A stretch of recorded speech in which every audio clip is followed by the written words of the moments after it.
ACL day 2. It's a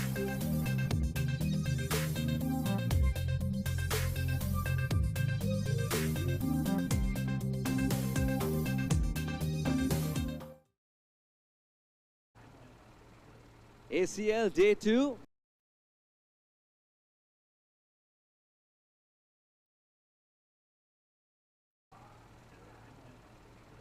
ACL day 2. It's a cloudy start, but we really hope that the sun continues to play hide and seek a little later on and blares after that. So it's toss time with the two captains already over here. It's the Sydney Mavericks and the Afghanistan Eagles locking horns with each other. The captain of Sydney Mavericks, Ranga, is here with us. Alongside him, you have Adam Amin, the captain of Afghanistan Eagles. To oversee the toss, our officials, Ashley and Vivek, are here. And the heart of STL, Harry himself, is there to adjudicate the toss. The coin will go up now.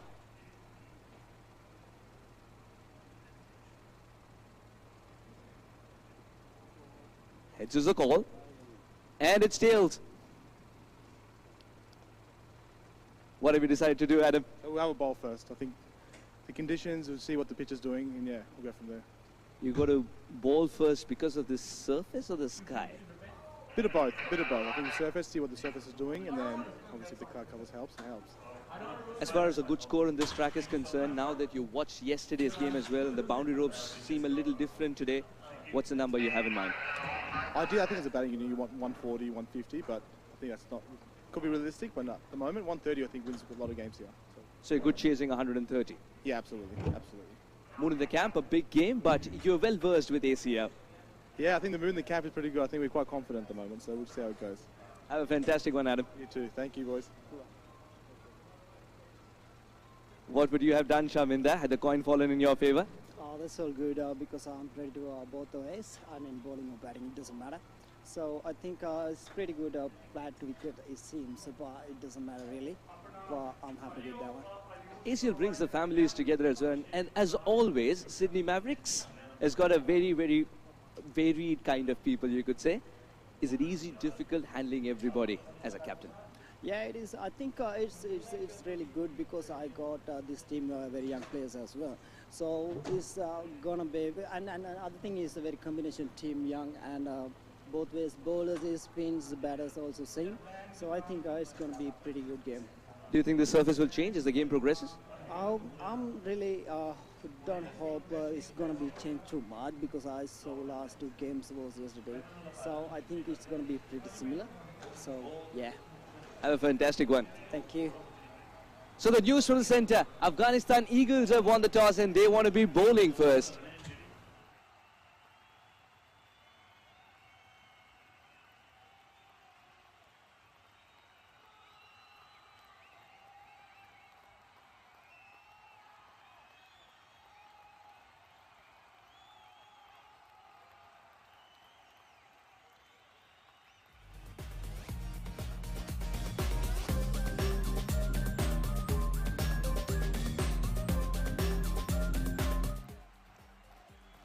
About at Cranbourne, about 50 minutes out from Melbourne.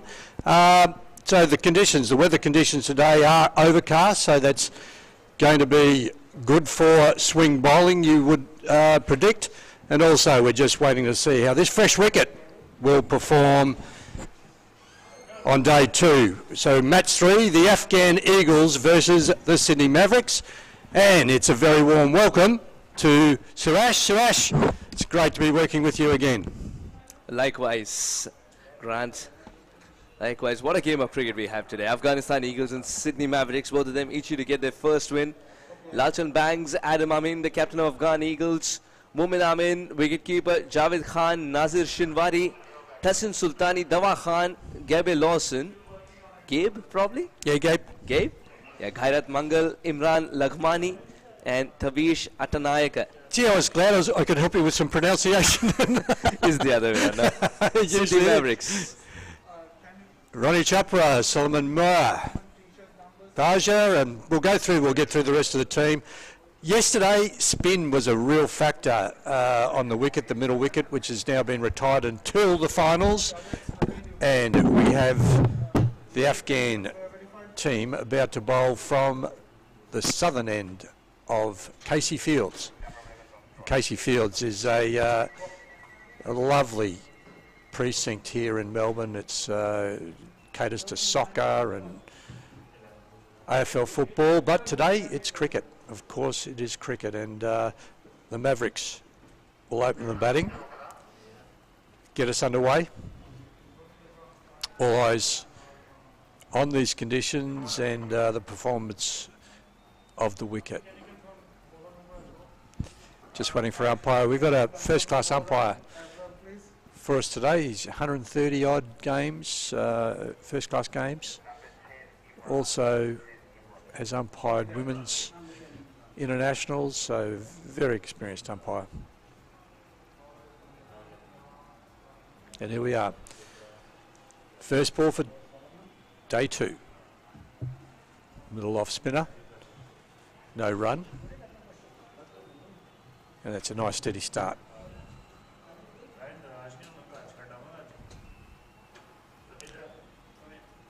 We have Rono on strike.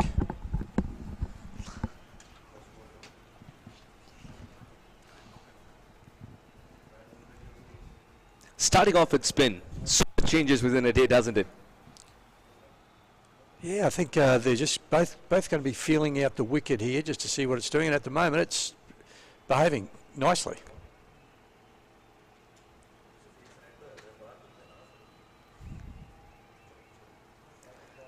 Comes very wide of the crease, Imran, but still finds the right spot to be landing the ball in.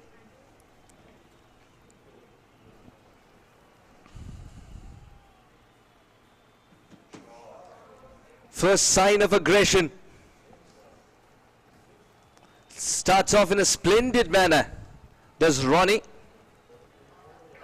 4 dots and a big 6.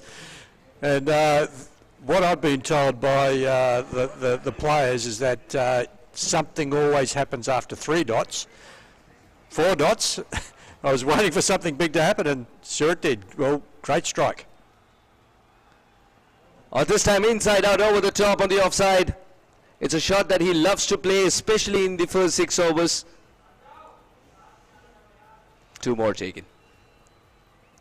Yeah, well, that's the end of what ended up being a very entertaining over. It started off quite slowly with those 4 dots and then 7 off the first, and that's the nature of T20 cricket, of course. Now, what I have noticed is that the boundaries have been brought in a little. It is a very big ground. It's a beautiful ground here on Casey Fields, and I'm expecting, looking at that wicket, I'm actually going to predict that a winning score now is around that 140, 150 mark. In fact, when you did the interview with the captain, he was saying something like that, Suresh? He wanted to chase down 130, 140 range total, just in the neighborhood of that. Amin, who won the toss and decided to bowl first, the captain of Afghanistan Eagles. 7 of the first over, inside out, the ball plonking itself and not travelling for 4 is a little concerning because the outfield was lightning quick yesterday. Today a different outfield. Javed to take up the bowling from the northern end. So yes, Grant, 140 must be okay according to him. The men in yellow will be looking for 150 at least.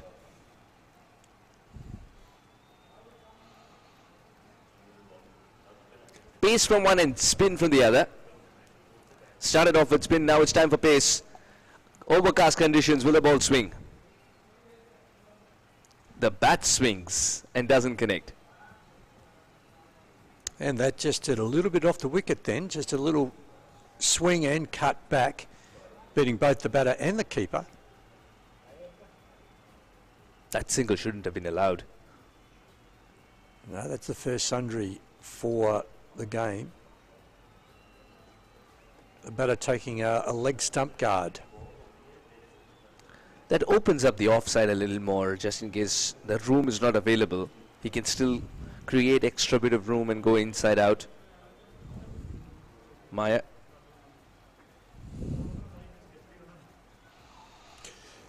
I really enjoyed our chat with the groundsman earlier. Oh, he's actually, I beg your pardon, yes. No, yes, correction. The umpire Was was that also deliberate, though? Was that deliberate? an umpire that is also a curator that was telling us the difference between the soil compositions.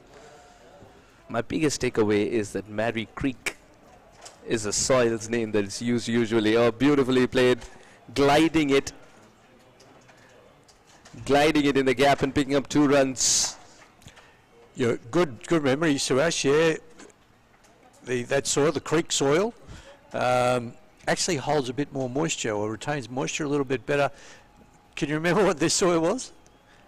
This soil was Hume, if I'm not wrong. You are really you're on fire already, Suresh. Yeah, and it needs more water. He was saying, doesn't he? Absolutely, absolutely. And he also says that water is the biggest enemy and the best friend. Just like bounces on this occasion would be taken. First wicket down. The Mavericks have lost Maya. He also says that water They're in the mire. They're They're in the mire at 1 for 10. You'd like that one, Suresh? Absolutely. Yeah, like that got big on him. It actually, look, it may have been a little bit more pace, but it actually bounced a little bit more. It's just going to be a matter of maybe just protecting that crossbat shot early on and just play straight early, just to get a feel for what's going on with this surface. That crossbat shot was probably there to hit. May have been a little over pitched, but for a crossbat shot like that, but got big on him and an easy catch to the keeper. Solomon departs for 2. The Mavericks 10 for 1. Vishesh, the man at number 3. Vishesh in Hindi means special. Oh, there you go. Can he put in a special performance at this stage? Vishesh Malhotra. Yeah, it's the Sydney Mavericks. So the difference with the competition, this is in its 3rd year, the Aussie Cricket League, and this year all the teams are franchised owned. So it is possible for some cross connection between nations. So if you are of Indian nationality, you can be selected in the Sydney Mavericks team. And that's the beauty of franchise cricket and ACL itself. Thought it was there to drive. I think it's a very good collect with that extra bit of bounce, the bat thudding on the ground as well. So much happening, and it's just the 2nd over. Promises to be an exciting game of cricket this, and the overcast conditions are definitely helping bowlers at this stage, Grant. Yeah, absolutely. The overcast conditions, and Javed bowls some nice heat here. He'd be well into the 130s with that delivery.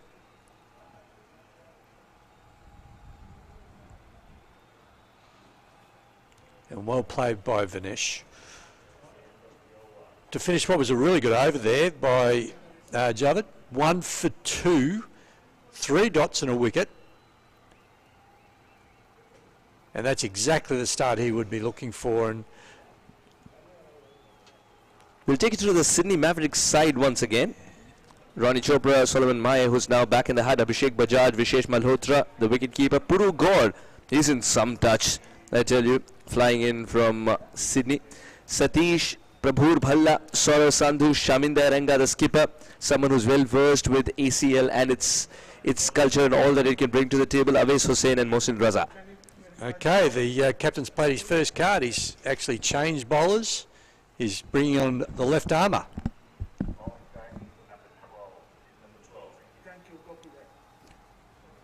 Has bangs on his shirt. So I'd say some of these guys have got their nicknames and shortened names on the back of their shirts. Let's see how the wicket takes on a left armour. Oh. Starts off with a short ball. Wasn't angled well. Could have been more threatening to Chopra had that been around the middle stump line. Well, the umpires actually called that a wide. Bangs it in shot. Suresh, so that was called wide, so that will be a re-bowl. Just get that radar on that middle off stump, even 4th stump line. Bangs banged it in, didn't he? Yes, banged it in shot.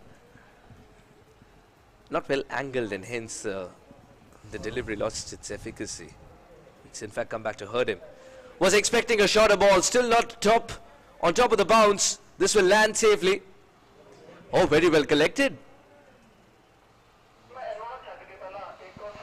And that also would have been called wide. I think it was appeared to me to be live, to be above shoulder height, but he's taken the option to go for that cross-bat shot.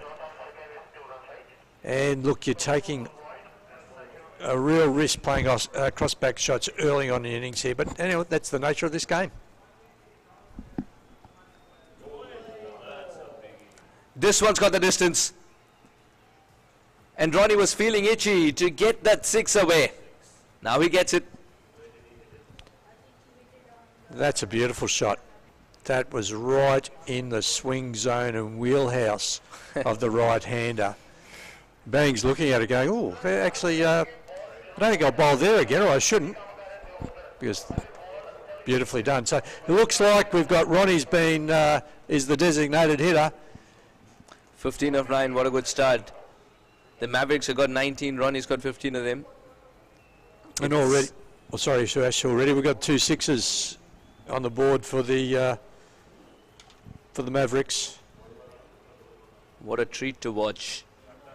The ACL 2023, overcast conditions. It's the batters dominating despite the swing. Good change in pace. That length seems to be working for Banks because of that extra bit of height and that bounce he can generate. Having said that, it's important that he doesn't get too predictable here, Grant. Well, that's right. I think Ronnie's also adopting I'm here for a short time and a good time, not a long time. It just looks like he's just swinging. Swinging, you would be saying nowadays, swing like a rusty gate at the moment. There he goes again. Loves the leg side, Ronnie. Loves the leg side, loves to heave over deep mid-wicket. Now his mate's coming down to have a chat to him here. He's showing him the offside that exists too. Yes, there's 2 parts, 2 sides of the wicket. Maybe calm him down a little bit. Maybe start seeing if we can play a little straighter just to get a feel for this. What if the management has told him here, Grant? That this is the brand of cricket I want you to play. Don't worry about your wicket. Actually, I think that's really good partnership batting there by Vishesh, because that was a pat for 1. Just get off strike, get down the other end. Let me have a look at this fella. So good partnership batting. I really love it when both, I mean, it's 2 against 11 out there, so work together.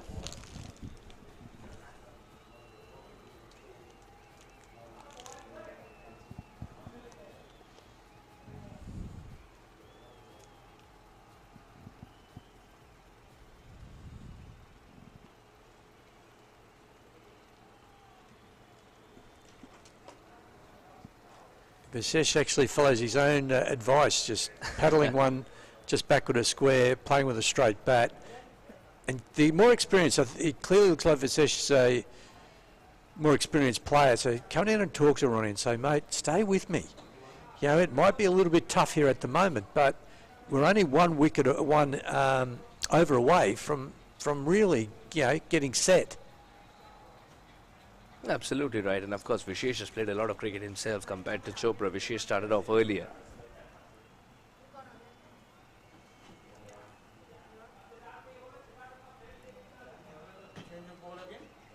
He's practicing a few paddles, and very good over, first over here by Javed. Let's see if he backs this up.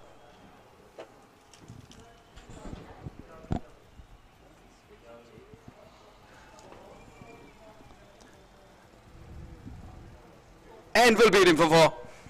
Tried his level best there. But the ball always had the upper hand. Little bit of torque didn't help. The ball was swerving in the air so much. So Vishesh clearly working with the fact that there are only 2 players out at the moment, and found some clear space. almost chopped it on. Good collect as well by the keeper. What a good comeback by Javed. Yeah, Vasesh now starting to swing, working with the fact, as I said, so those two players that are out are deep square leg, and now the deep third man is coming out, and the deep mid wicket is being pushed back, given that it is a shorter boundary on the leg side for the right-hander, and Vasesh has his eye on it.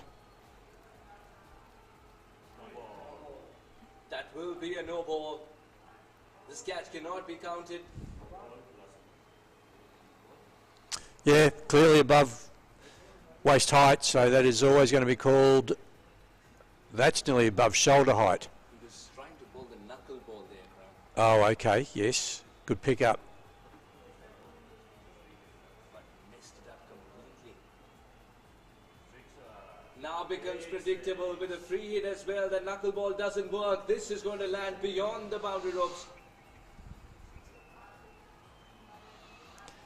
Over pitching there by Java to be maybe a little disappointed with that, wanting the ball to swing and move through the air, given the conditions are overcast. Let's take a look. It was a knuckleball again, but it was at real driving length, and Vasesh took full toll.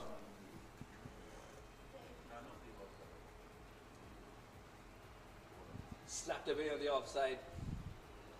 And will be for more. There is some dominance and authority with which Ronnie and Vishesh have started the proceedings. And Java just losing his length. It's surprising because that was just short and wide and beautifully cut away there by Vasesh, who's talking to his partner Ronnie and saying, mate, just stay with me. You stay with me and we can create something here. Javed's gone for 18 runs already. And for more. Now this is where the captain needs to come and talk to Javed. He said you've overpitched twice and you've dropped short twice, so you've just missed your length. This one overpitched, clears his front leg and blazes it over cover, 2 bounces for. Ronnie Chopra was scoring runs only on the leg side. Now he's opened up the offside too, looking ever so dangerous, scoring at 200 and over. 200 rather, 30, 15 deliveries. And he's not done yet. This is much better. Tucked him up for room. Still had an answer to it, Ronnie. 2 more runs taken. A big over in the context of the game as well. Momentum changing for the Sydney Mavericks. And he's taking 1 more for the throw. And I love it. Absolutely love it when you get 3 runs in a T20 game. There's so few and far between, but how many games are won by 1 or 2 runs, where just turning those 2s into 3s like they did there with some really good running. So good batting, Ronnie. Extremely good. Now batting it over 200. 33 off 18 and after 4 overs, 1 for 44. The Sydney Mavericks.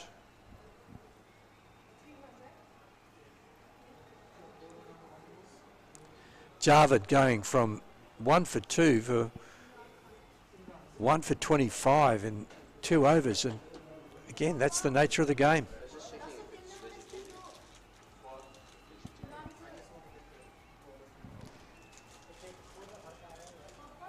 One bounce, didn't quite carry to the fielder, but well protected down there deep. Fine leg.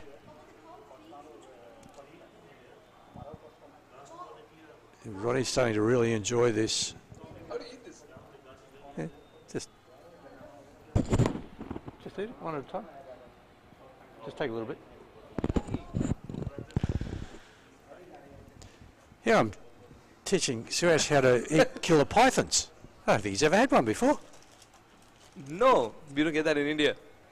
Oh, the umpire still called wide, even though he moved across the crease. He moved away and then speared it wide. Did young Bangs, Lachlan Bangs. Good work. Now Lachlan, he knows that his partner has gone for runs. At this stage, if he can eke out a good over, again momentum changing for his side. Very premeditated. Single taken as well. And that's where you want your fielder right on the ball, and he wasn't. He just back on his heels a little bit, move in a little bit more quickly, pick up, throw down the stumps. So good running. Ronnie, 34, controlling things now.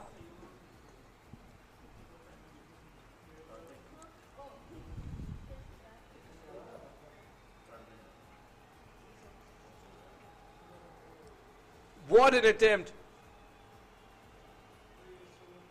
Banks is a little disappointed. Khan does well to get that throw in as well, to recover from that terrific attempt. Marvelous. And again, pulling it from outside or sort of that middle and off stump line. Now have the two players out, square leg and fine leg.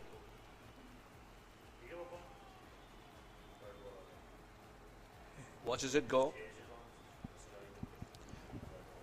Ronnie batting right on 200 strike rate at the moment. Lachlan concerned about the markings, the foot, where he's planting his foot.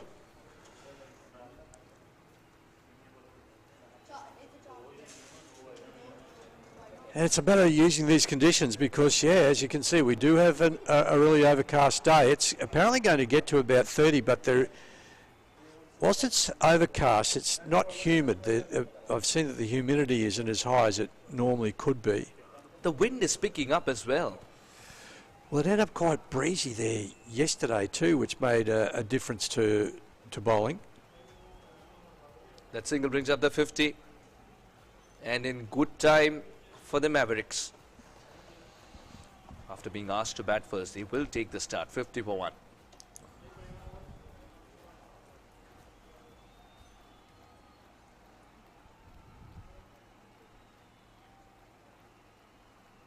Standing outside the crease to tackle the swing.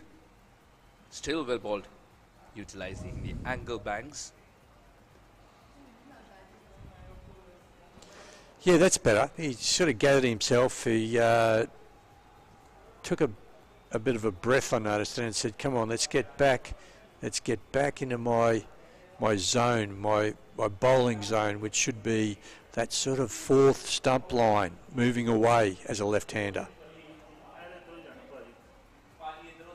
So much fun to watch Banks bounce it like that. And Sam using the crease there, sort of getting in the eye line of the bowler, moving around the crease. Really, the bowler needs to be really focused when he's doing that, and just seeing where he is, where he's moving to, and respond. But that's a really good start now by the Sydney Mavericks after losing an early wicket.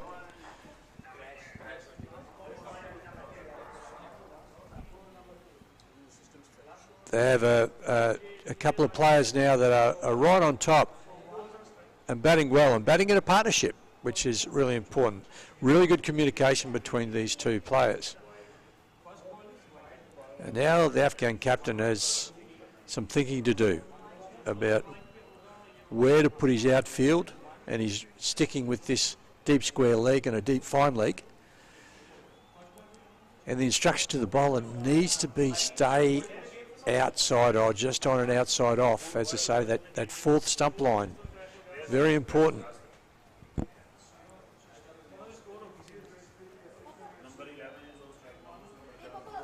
A little bit of a delay at the moment, and I'm not too sure what's happening out there. The batter's taken his helmet off and he's put his gloves down, and there's some gesticulating going on there, gesticulating with the umpire. The umpire's now talking to the captain again. We're bowling from the northern end.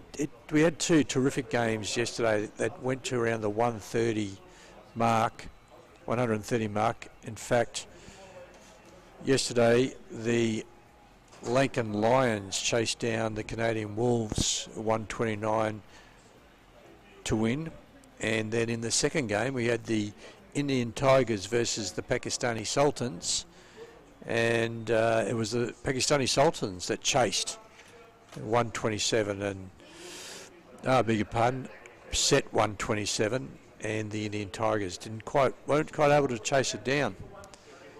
So we've had wins in the tournament so far on day one to the Lankan Lions and also to the Pakistani Sultans. And Pakistani Sultans are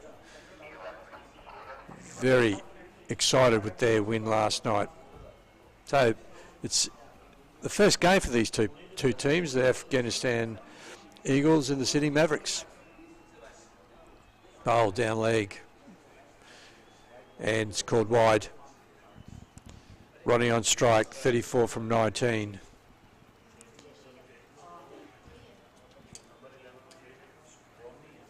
$50 for 1 and 5 overs. Shinwari. Breezy morning. Can he pick up a wicket with the ball swinging? I do not see any slip though. That's perhaps Shinwari is yet to find the right line. The captain doesn't want to have a slip at this stage. Yeah, no, he's missing his assignment there. He needs to be outside off stump. The field is set for an outside off stump, and also protecting the short ball down leg. The fine leg is nearly in a true fine leg position.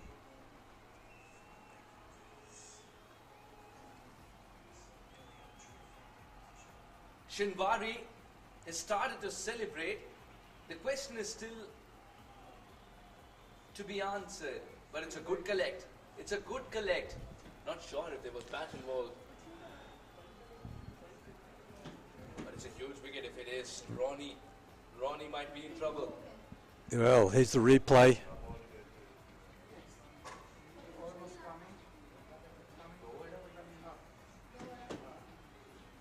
We've got the third umpire sitting beside us watching the replay. I think it has been referred. They're very confident. Yes, there is a DRS for caught behind down the leg side. It did snap off the wicket. Yeah, I'm not sure if that's a good idea when we're just doing a review to see if it hit your glove. Here's the review, and if that's hit something, it's clearly glove or bat. So what we don't have, we aren't privy to is Snicko, and so the umpire couldn't give it out because he can't be certain that that was absolutely clear. What do you think, Suresh?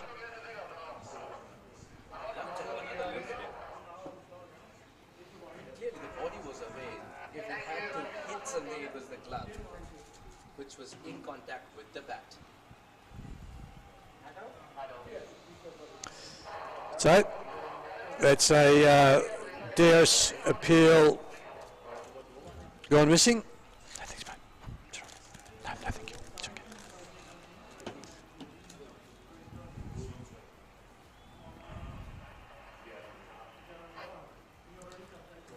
And Ronnie lives to fight another day. 34 off 20.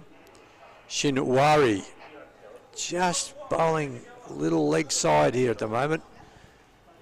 We'll be looking to get his radar just outside that off stump a little more.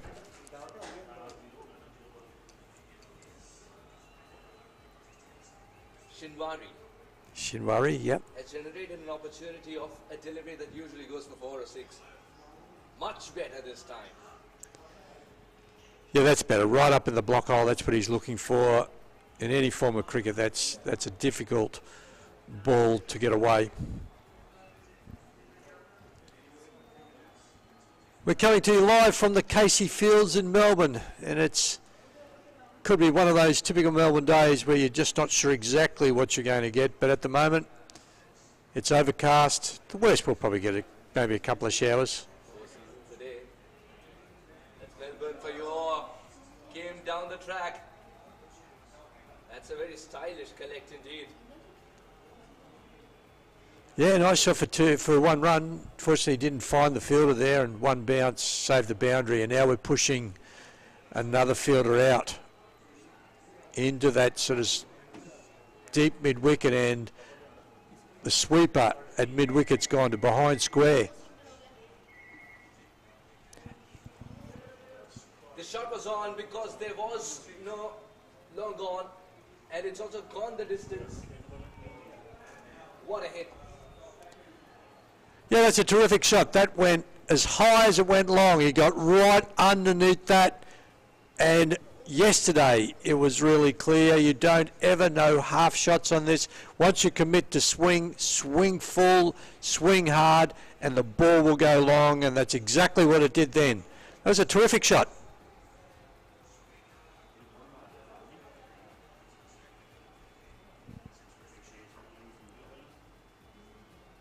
And again, it's gone again. That's the second 6 in a row. That's gone further, and someone's car's in big danger over there. I think it may have hit one of the cars in the car park. That's gone straight into the car park. Terrific shot there.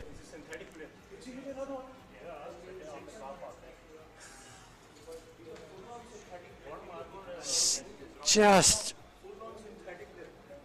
moves that front leg.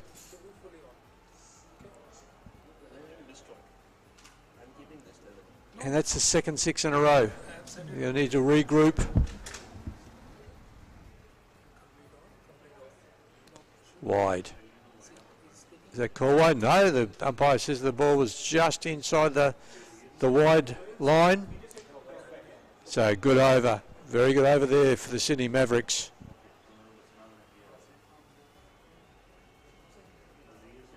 And a great partnership building between these two.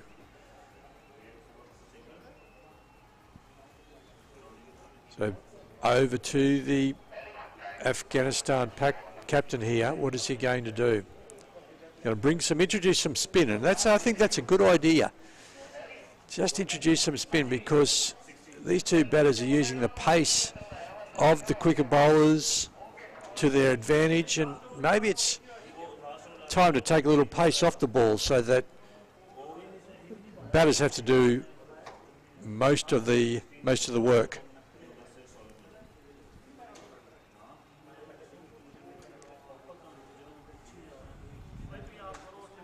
So our new bowler from the southern end, looks like he's bowling some, look how he's gripping the ball there.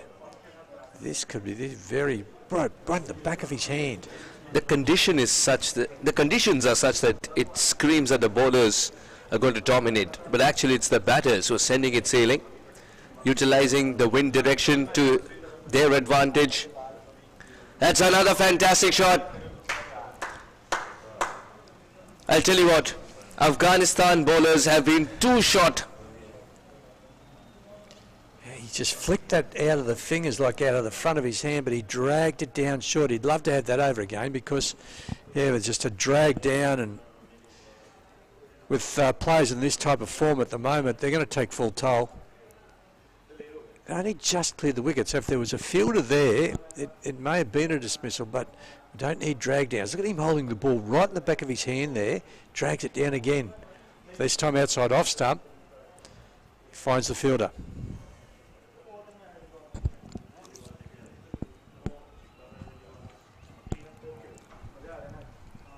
He's equally adept in the back foot, and that's good to see. Ronnie, now that he's got a start, is there a big one in the offing? Oh, stand and deliver. Man in the deep is just a spectator. Thought he was interested, but the ball grew on him. Yeah, he got himself set there and for the catch, but it was just high enough to clear, and that is a really good innings. The ball is sitting up and asked to be hit. Yeah, he's just dropping it too short. He's not finding his length. Looks here. He had a little more room. One thing fielders do great these days is locate the rope. He had a little more room, and just if he could have had his timing a little more precise, that may have been a catch. But very good batting, very strong batting. With such strong winds, hitting it in the direction with the wind, it'll always help the ball sail over. And that length's a little better. Line, maybe a little bit too much width, but Yeah, come on, captain. Going to have a chat to him and say, just keep this ball, just keep it up a little. No more drag downs.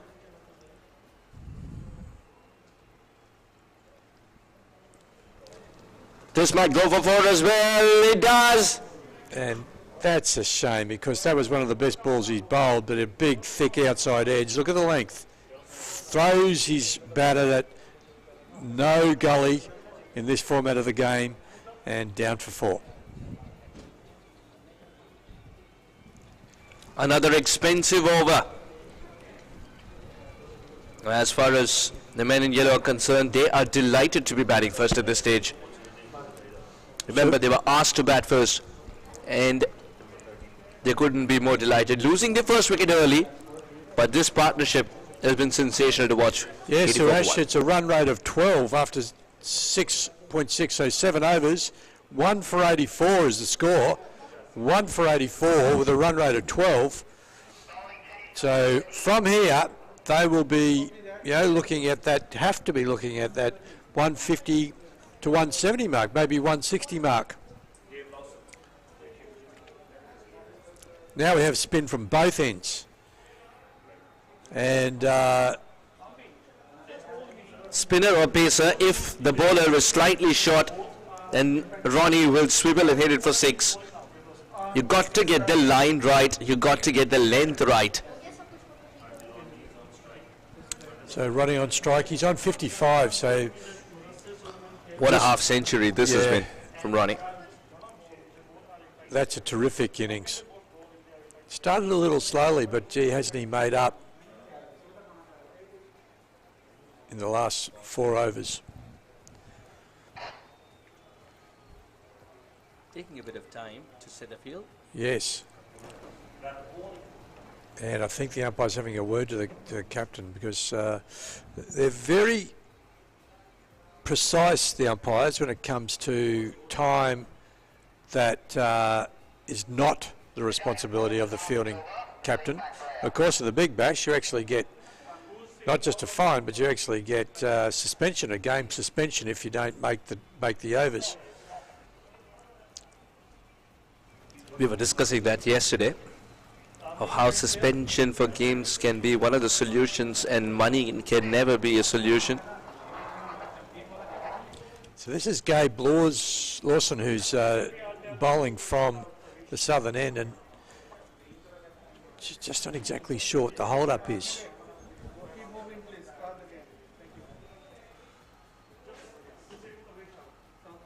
Yep, they're right to go. So in comes Gabe Lawson for his first over of the game.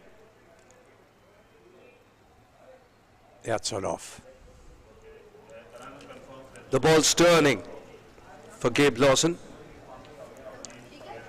Yeah, just watch his action a little bit more closely. I think he's bowling some leggies. Sure is. Lovely second delivery. Nice little drift in. So if you can get that to drift in and turn away, he's going to be really hard to play. Nice tall action. So he's coming from a good height. Look at him concentrating, flicking the ball over, getting some revs on the ball. He's got to be careful there. The batter should not dance down the track at this stage because Lawson's waiting for something similar. And that's hard to play. Somehow puts his body behind it, and that's a good technique. So it's 1 for 87, 7.3. Good start by Gabe Lawson. Just love to finish off here. Oh, so much flied. Notice then the revs on the ball made the ball dip, which means that the full toss was missed because there were nice revs on that ball. This time flatter, wider, and too wide in the end. Yeah, unlucky. Just fractionally outside the wide line. The umpire had to call it.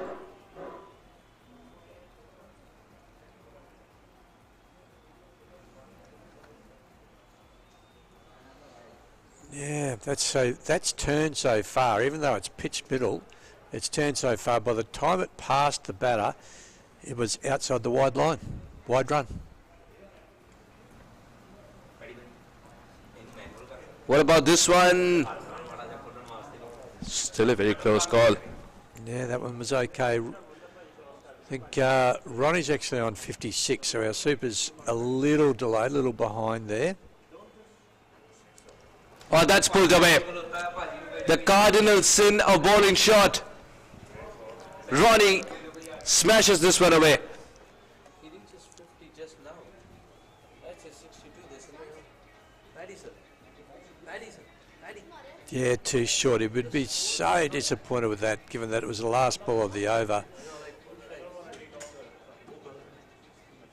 I know bowlers, when they've had a good over, they just love being able to finish it off, and it was just a drag down, shorter boundary, rocks back, and a valiant effort, a terrific effort out there by Bang. 50 comes up for Ronnie with that hit. It's been a terrific half century. Just 28 balls after losing an early wicket. The Mavericks never look back. They've been aggressive from the word go. 94 Right, for so 1. we called it a bit too early. Oh yeah, that We're going off, yeah, okay. No, what a good innings. I hope Ronnie's aware of his actual score. Well, he got the 50 anyway, so good job. Or is he one of those players who's quite content not being aware of his scores, just batting out there, just tread on? Oh, Suash. There's no batter that's not happy about his score or not to know about. Yeah, I know what you mean, but there are definitely some players that don't count them, but they don't know. And they are quite happy not to know. Yeah, you're quite right. Some get a little conscious when they're near a landmark. Oh, this is so stylish and elegant.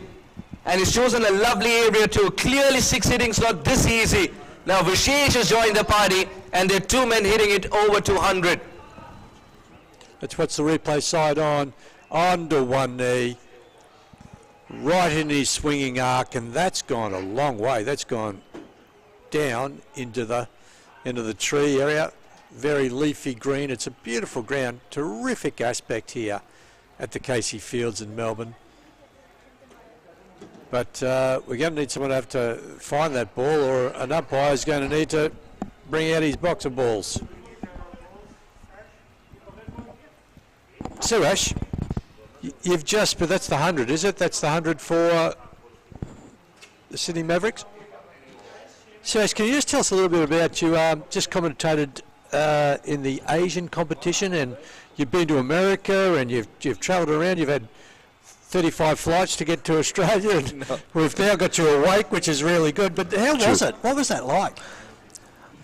The Under-19 Asia Cup is what we were covering in Dubai recently, and that got over just yesterday, with Bangladesh winning quite convincingly in the grand finale versus UAE, the home side.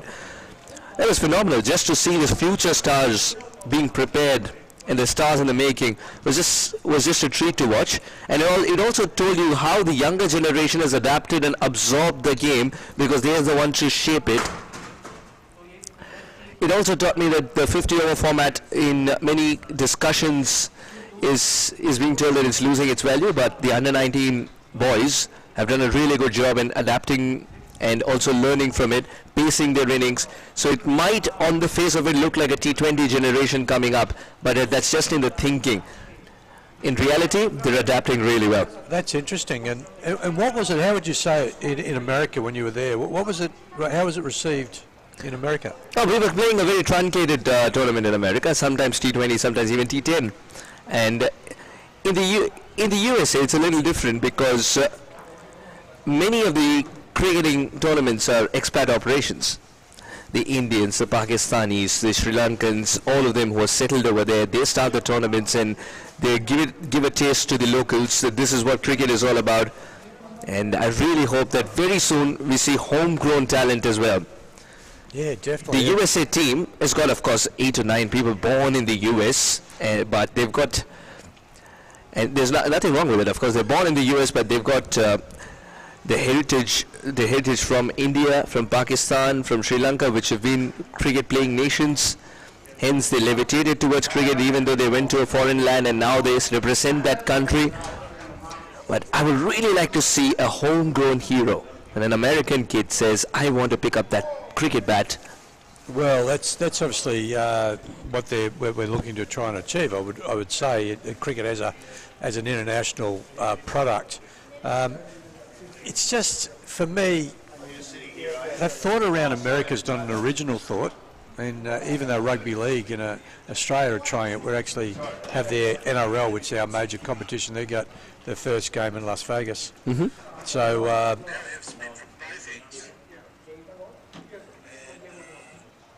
Yes, go on, man. What's that, sorry? Go on, go on. Oh, sorry, I was just heard some other commentary coming through there.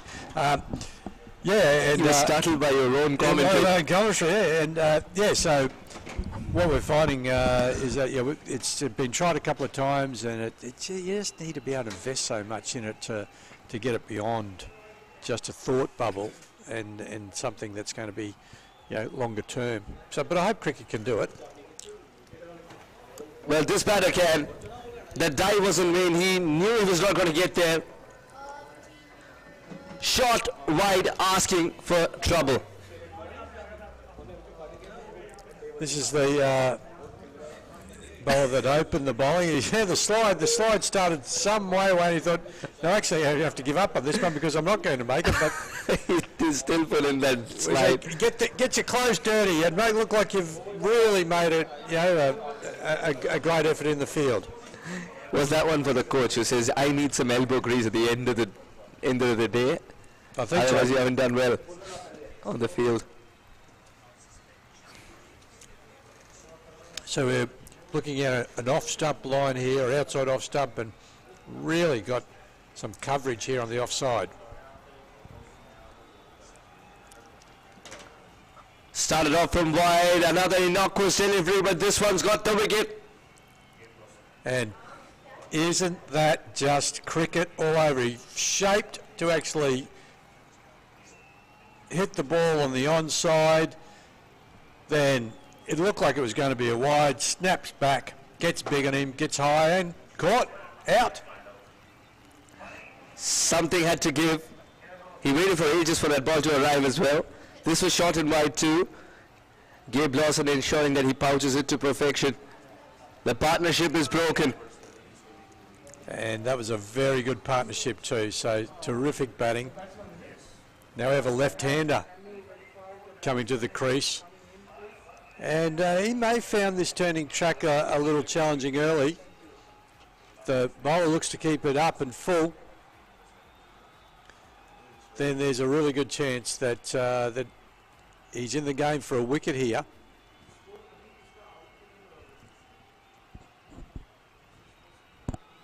So I've got a score on the scoreboard there of 2 for 105. And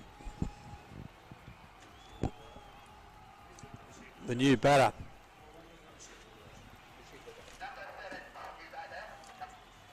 is number 7. Abhishek Bajaj, the left-hander. Lagmani was smashed for 4, came back with a wicket delivery.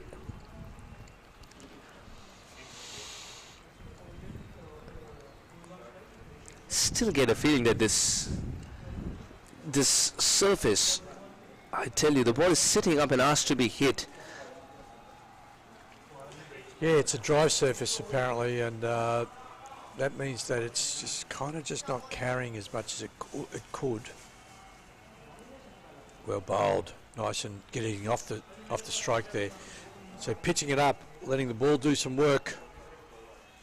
You can't pitch short on this surface. Sitting up and asking to be hit is what we were discussing.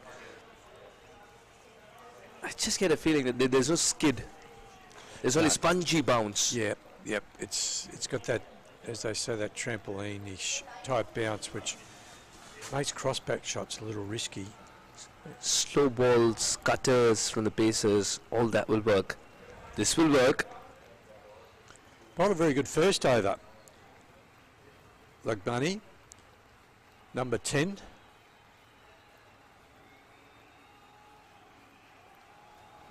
And taken a really important wicket in this over.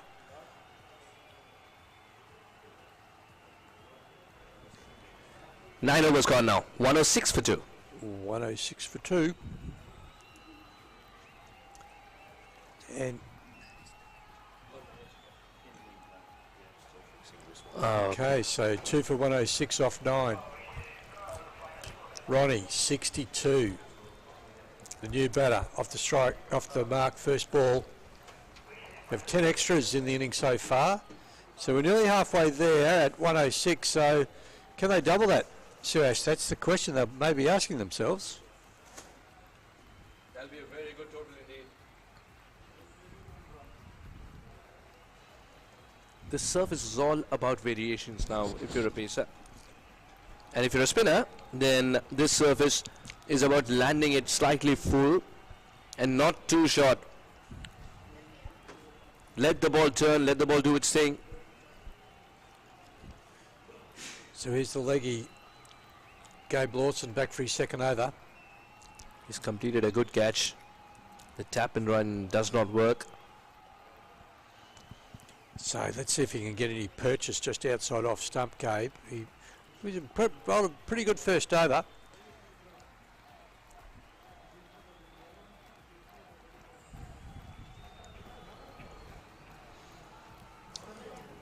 The umpire, the square leg umpire is signifying that that was below waist height, so no ball. It was they can get away. They can get away from the leg spinner, and if the full toss, I'd still rather my leg spinner bowl a full toss than a half tracker short ball. If they were to err on either one of those. So just looking at this field on the leg side, it's a shorter boundary here. Oh, well. Wide delivery. Yeah, he's saying to himself, Lawson, he's saying, look, why is that wide? Well, it's wide because it's crossing the batter outside that blue marker line. So he needs to just adjust his thinking. He's getting turned. And that's definitely a wide. So what he tried to do then was just hurry the ball through when it's straight, gun barrel straight, but straight outside the wide line. The batter moves outside off to compensate and get closer to the delivery.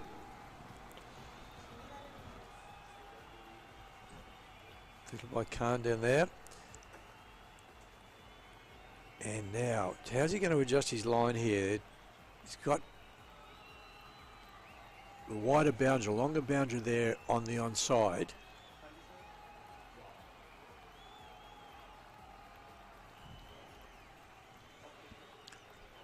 So many times after a wicket has fallen, things tend to slow down. It's important that Ronnie is kept quiet in this phase, and Abhishek will take some time to get going. Very well played. And he's going to get at least a couple of runs here. It was well played, and also though it was just a little leg, I really loved the loop and the flight that Gabe Lawson got then. Kept it full. So it's good cricket all round, really, because this imperative not to drop short.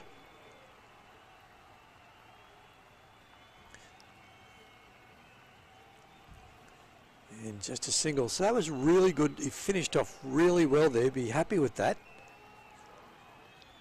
That nice line, that nice loop. And that's a good over. Score now after 10, 2 for 113.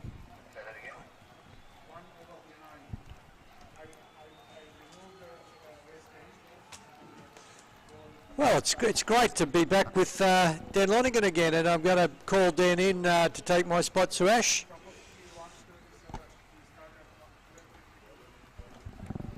Welcome back, Dan.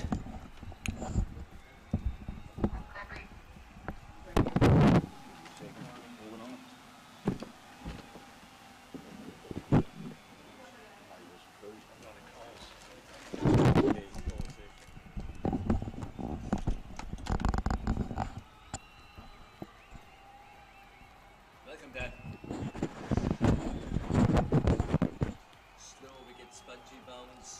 Lovely to be here, Suhas. Funny old day, though. The sun has shown no sign of appearing. But humid. Horrendously humid. Hazy. Oh, a bit breezy, but it's humid and hazy. The two H's. That's a nice shot, isn't it? Just hanging the bat out and guiding it down to third man. Gee, there's some chance, as you and Grant were discussing, I reckon, of 200 here. Oh, wait. 8 wickets in hand. The ball sitting up and asking to be hit. The bowling has been pretty average, especially with the bowlers going shorter. Someone needs to go in the right region. Man's picked up a wicket though. That's a beautiful shot from Chopra as he came across his stumps, took guard virtually on off and pulled it out in the onside. Great to see 100 be scored, wouldn't it, from a player? Oh yes, especially conditions like these. Breezy, overcast. Very satisfying for any batter to get to 3 players. Ronnie is front runner in that race. Flicked away. And it's close to the boundary. Good piece of fielding. The two fielders converge nicely. As they pick up two, it was again a full toss from Legmani. For 2 handy runs as he dissected the field on the onside.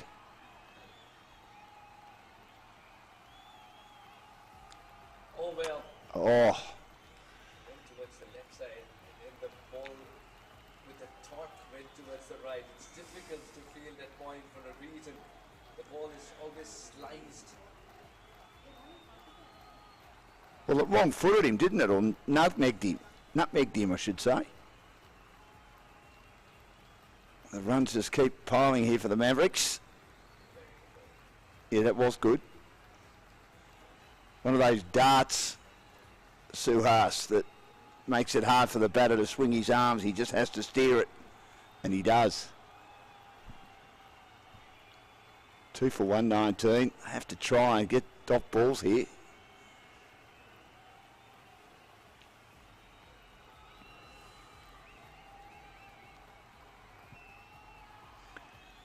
Full toss, steered beautifully down the ground again to long on. The issue looking at the last few overs since arriving is I don't think that they're trying to stop the singles. I think they're content on allowing the Mavericks, Afghanistan, to get as many singles as they can or to keep turning the strike over. What about some dot balls? What about change of field placings? At this stage, it's one-way traffic. 120 for 2 in 11 overs. With Ronnie Chopra still out there batting at 65. Abhishek Bajaj getting into the act as well. It's auguring well for the men in yellow. I like their colours. A little bit like Uganda, except they don't have the pink. Uganda remind me of the rainbow paddle pop. Have you ever had a rainbow paddle pop? It's an ice cream. Sorry. Oh, paddle pop. Yes. Beautiful colours. Today I've been introduced to killer pythons. Oh yeah, I love them. Thank you, Grant. We're going to have one of them. Haven't you ever had a killer python before? What, you say killer pythons from where I'm recently coming from in Florida. It means something else altogether. Yeah, they're beautiful lollies. They're my favourite lollies. So look out, I might absolutely inhale them. Here's Gabe Lawson, who Start slurping. is Gabe Lawson, who's from Ringwood, and that was a good delivery because he was able to almost york the batter who went underneath it. Reminds me of Ashwin Gatewood, former Indian player with the glasses. And that is an above waist-side full toss that's whacked away down the ground between long off and long on. Took full toll, didn't have control of that delivery, Lawson. 4 runs. Poor delivery this. I was asking to be hit, but George is just obliged. It's just in a lovely area.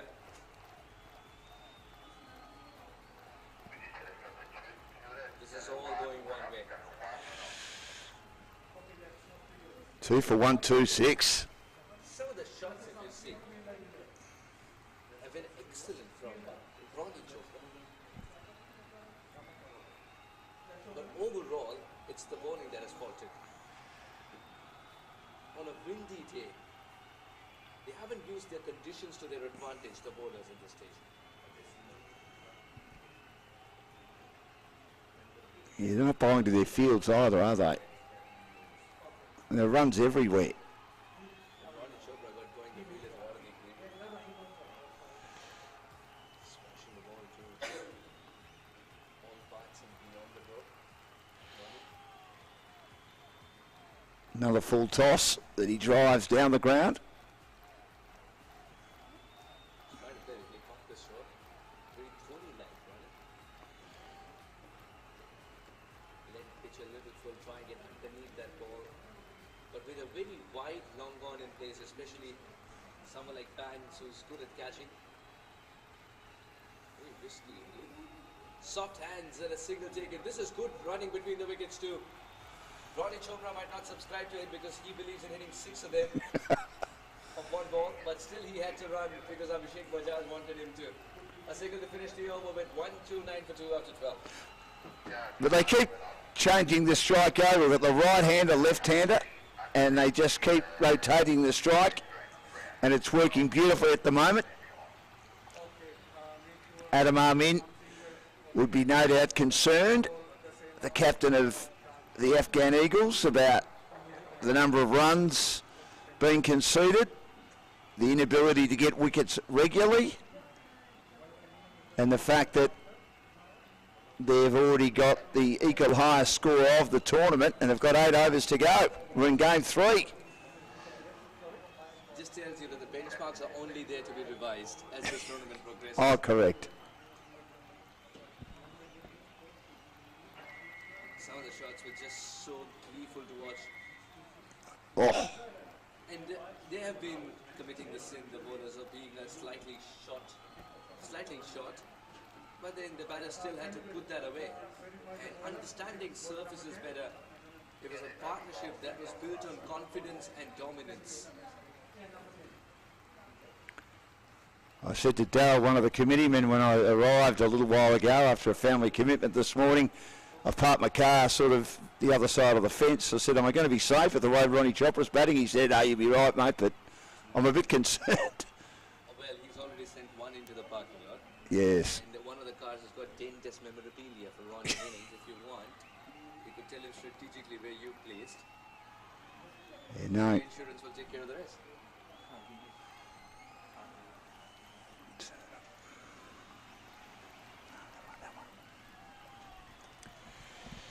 So this is pulled away by Chopra, again short, and just money for jam for the batters, just getting run after run after run.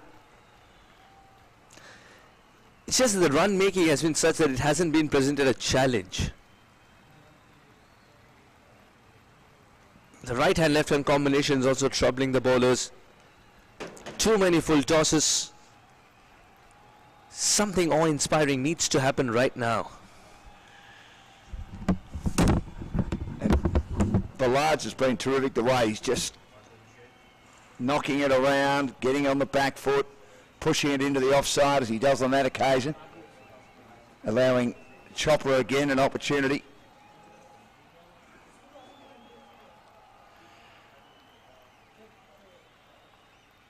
I wouldn't say Ronnie's gone into his shell. He's not hitting 6s and 4s like he was earlier. And on this occasion he holds out as he goes down the ground. And he has been caught at long off. He tried to hit with the wind but didn't get enough of it and got well caught, and that might ignite the Afghans finally grabbing a very, very important wicket. The big wicket of Ronnie Chopra, been outstanding. He's put his name up in lights to be in contention for man of the match. Still a lot of cricket to be played in this game, of course. But the great man is out, and it's 3 for 132 in the 13th over.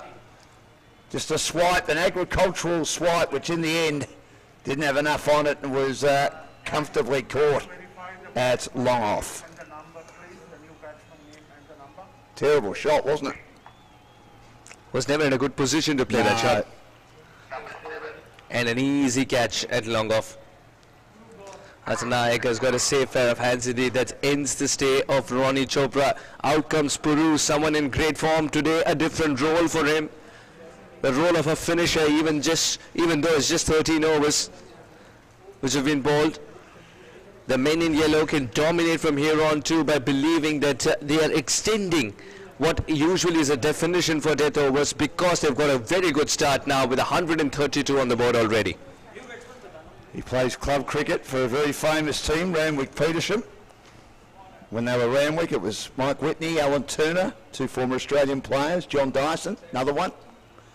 52 not out in Sydney, 67 in Central Coast, 77 in Central Coast. These are innings that he has just before arriving here in Melbourne. 3 wickets yesterday in Newcastle. So he is in some form. He drops it around the corner and straight away they go for 2. That's great running.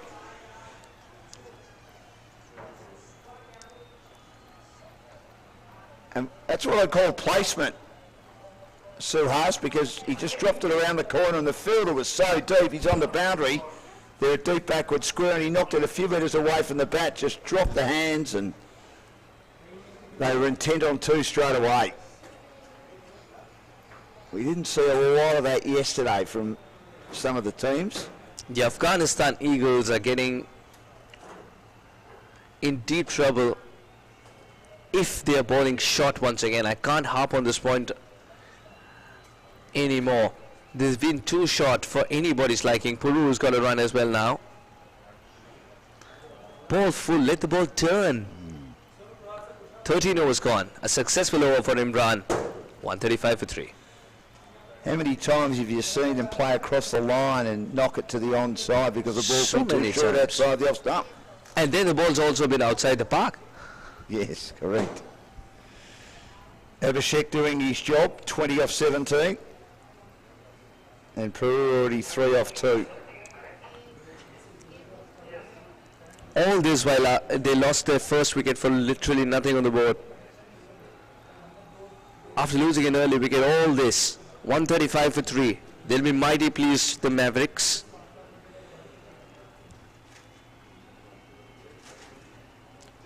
It's getting gloomy. Sure is, and a bit hazy again like yesterday. This is much better. This is exactly what he needs to do. Lawson, entice the batter into the drive, keeping confused whether to rock back on the back foot. Slight turn to generate the outside edge as well. Not extravagant turn. But a full toss as a follow-up delivery is not going to help. That is smashed away by Peru.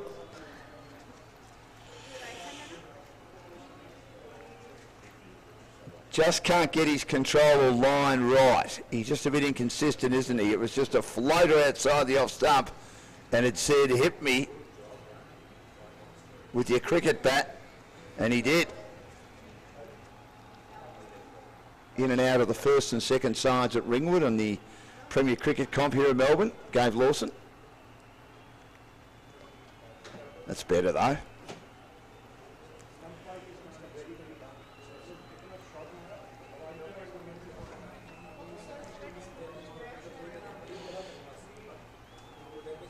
Oh, good ball. The keeper believes that he's also got the man here. Lawson's put in the appeal.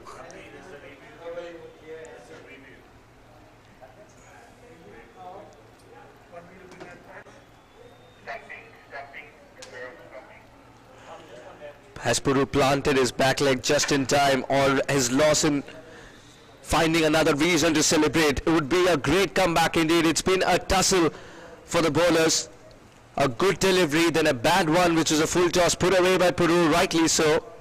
Now if he's come back with a peach of a delivery, spinning away from the right-hander, making him lose his balance. This angle might not tell us if it's stumped or no. Good delivery though, isn't it? Just beat him all ends up, but he is leaning forward, isn't he? It's all about whether he just gets a little bit behind the line. It's just impossible to save with this angle. It has to be side on. It has to be side on. looks like he's okay.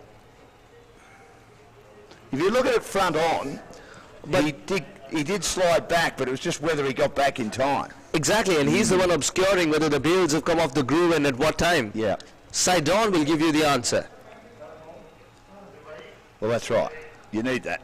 We have looked at this one.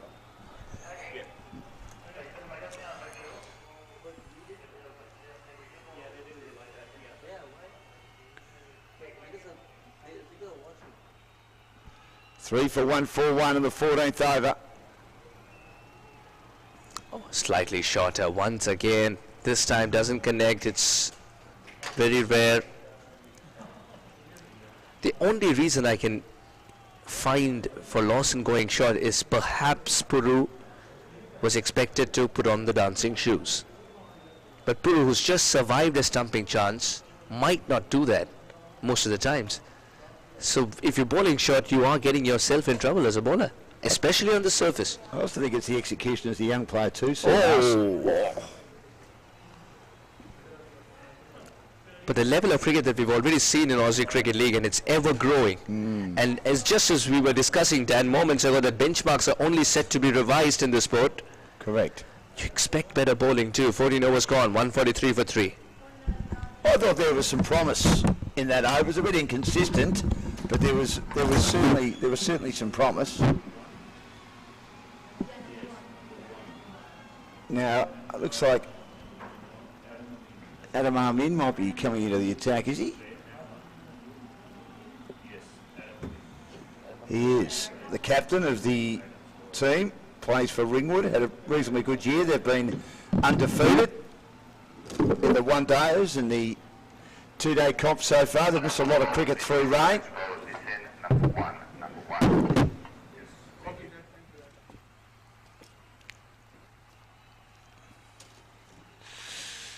Grant about to come back in and Abhishek on 20.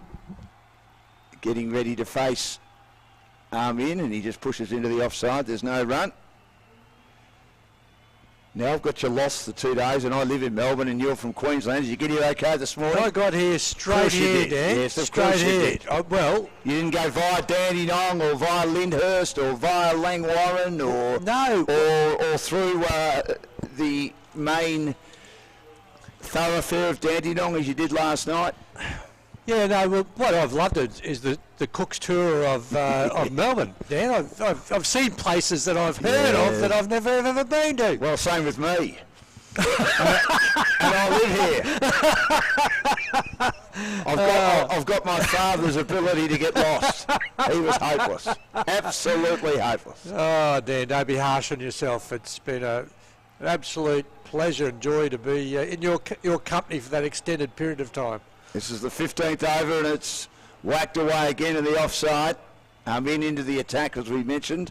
The captain of this Afghanistan side, who I think at this stage will be chasing 180 plus, unless they can somehow put the brakes on in the last 5 overs. But as we know, the Mavericks have only lost 3 wickets. They've got plenty on the board. And I've loved the way Abhishek just knocking it away around the corner or into the gaps on the offside with those soft hands. See, he's going at about a run of ball.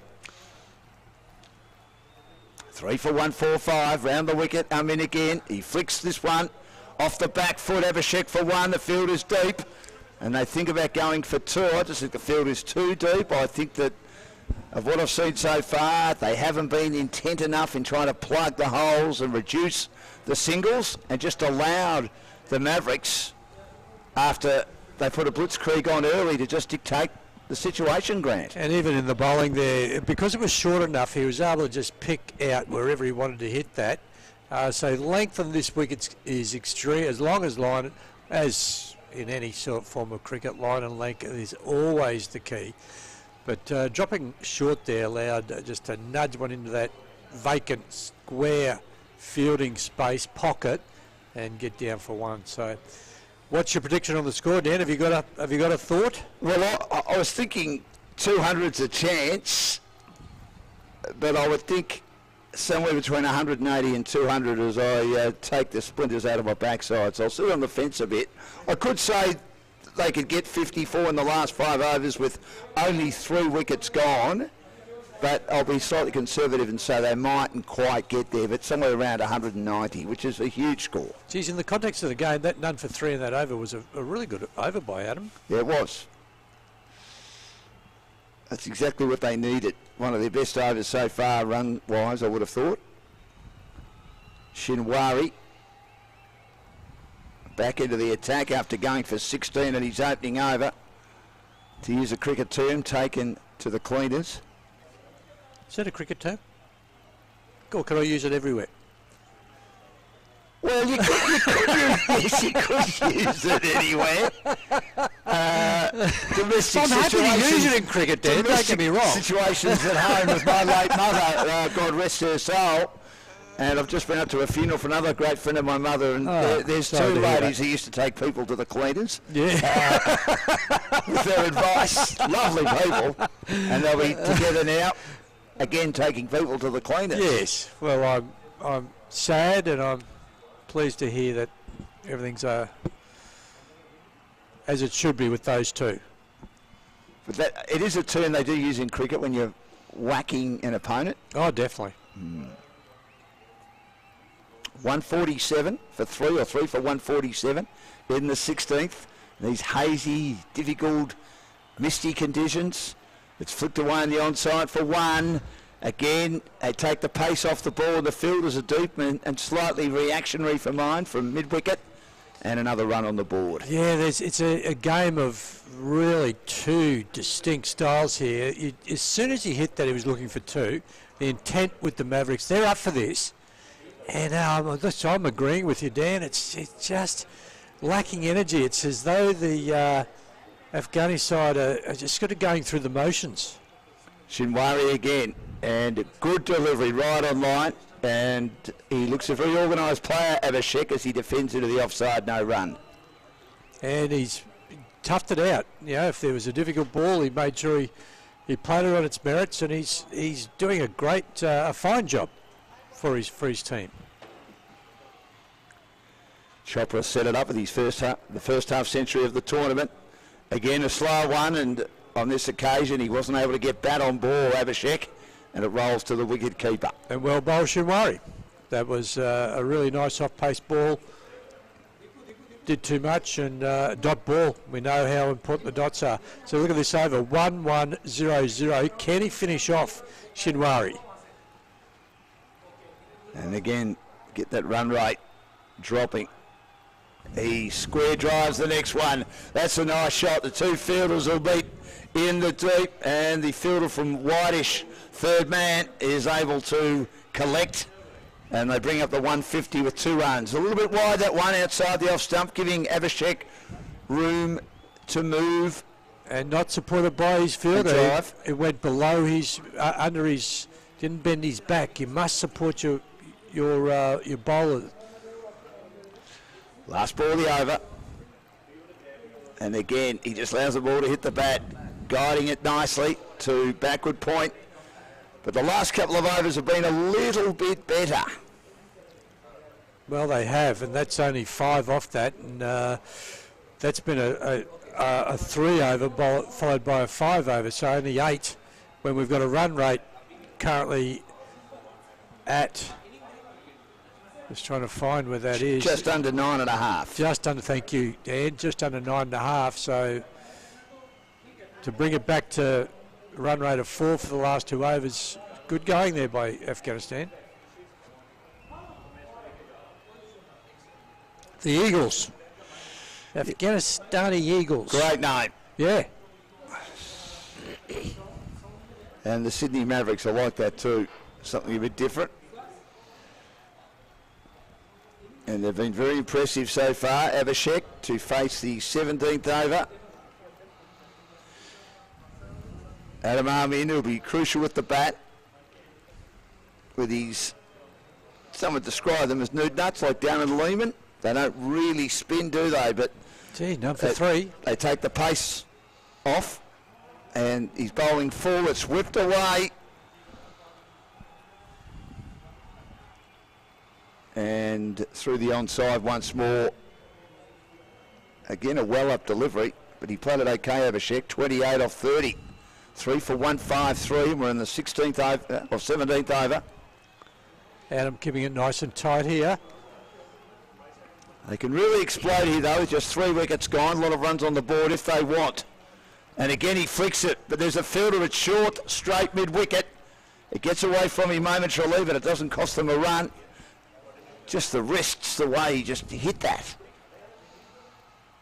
That placed it. Now he goes long, he goes high, he goes handsomely, and the 2 fielders at long off and long on are able to meet the ball and stop it from being a boundary. Scrambling hard, their fielding has picked up in the last few overs or so. And that's the type of support Adam is looking for in the field. Lovely stop there. Teamwork, one batted it back to the other, got it in quickly. Playing across the line is Peru. And now last ball of the over, Adam will be so wanting to hit his mark here. None for 7, his figure so far. Avashek gets a short one that he chops away to backward point, runs with a shot, and might have made his ground. He has. I don't think Adam Amin took the ball cleanly anyway, but gee, that was good running. As soon as he hit that, he leant for it, and he wasn't able to take it cleanly, and he makes his ground. If he did take it cleanly, I think there might have been some trouble for Avashek. O-U-T out. But having said that, another good over by Adam. Only at this stage of the game when Mavericks are looking to accelerate. Let's take a look. If they keep the current score rate, they get to 184. That's at 9, just over 9 and over. I think they need one big over and they can take a risk here because they've got a really good score on the board. Yep, wickets still to come, 7. So, yeah, now we're getting down to the last 3 overs. It's risk-taking time. What's the wicket look like to you, Grant? We'll get to you in just a second. Shinwari starts a new over, driven down the ground in the air on the bounce. And there's a misfield. And in the end, they were thinking of going for a second run. He quickly had to get back and did. I don't think they made one at all. No, they didn't even make a run. Well, the bloke down this end did, because he got halfway and all the way back, so he made a full run. I thought there was definitely a run in that. Oh, well, there was. Yeah. Maybe not a second run. No. there was definitely one. Yeah, that's why I thought, don't tell me they're going for a second run. Oh, a good off-pace ball. Yep. Now, Dan, on the wicket. Now, yes. One thing Suresh and I really enjoyed, our first-class umpire, Ash Barrow. Thank you. Ash Barrow is also a curator. Yes, that's right. And he was giving us a lesson on soil. The Mary River soil. Yep. And this soil. Which is over in the northern part of Melbourne, the northern suburbs, yes, Mary River. Yes. And he's saying this type of soil needs a lot of water. It needs a lot of water to bind it together and keep the wicket at 6 mil long, the grass on the wicket 6 mil long, to keep it all bound together, otherwise it just turns to dust. Now his thinking on this at the moment is it's a little short on water. Oh, that's good bowling by Shinwari. He's appealing for LBW, and he's pleading, he's doing a Dennis Lilly, he's on his knees, and are they going upstairs? No review. No, must have thought it was going down the leg side. So you see a little puff of dirt come up when the ball hits the wicket. Yes. And he's saying that is because, they're just we just need a little more water in it, which I'm sure... Is it the same wicket as yesterday or no? No, it's the one they used Saturday for club cricket. Right, yes. Okay. Yes, so it's the one, and it's closest to our commentary area here. Yeah. So the short boundary, of course, on the broadcast side. This is down the leg side. Nice little leg lance played by Avashek, and it'll get away from the fielder who was inside the circle. He was, in the end, chasing his tail and chasing the ball, and forlornly they concede a boundary, which they can ill afford at this time. Legmani made a bit of a meal of that. And it's 3 for 162 in the 18th over. Very controlled batting by the Sydney Mavericks. It's been a really controlled innings. They lost an early wicket. Then Ronnie took all before him and wonderful 60. And now at 3 for 162, they've got to be looking down the barrel of that 180 mark. Here's Abhishek again, his batter well. Shinawari around the wicket. Again allows the ball to hit the bat. He's been so good guiding it, getting so many of his runs behind the wicket. And of course there are no slips there and the wicketkeeper has to collect himself. And again they just add to the score. Do you think it was premeditated by Ronnie? He was going to do that no matter what happened, whether they lost an early wicket or not?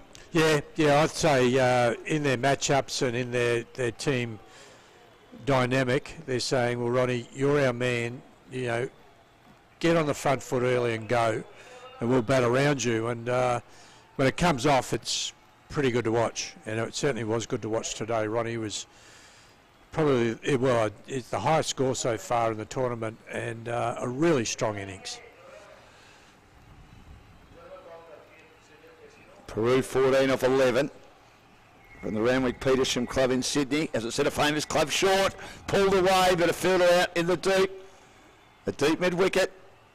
Like the rugby club, Randwick, very famous club, isn't it, Dan?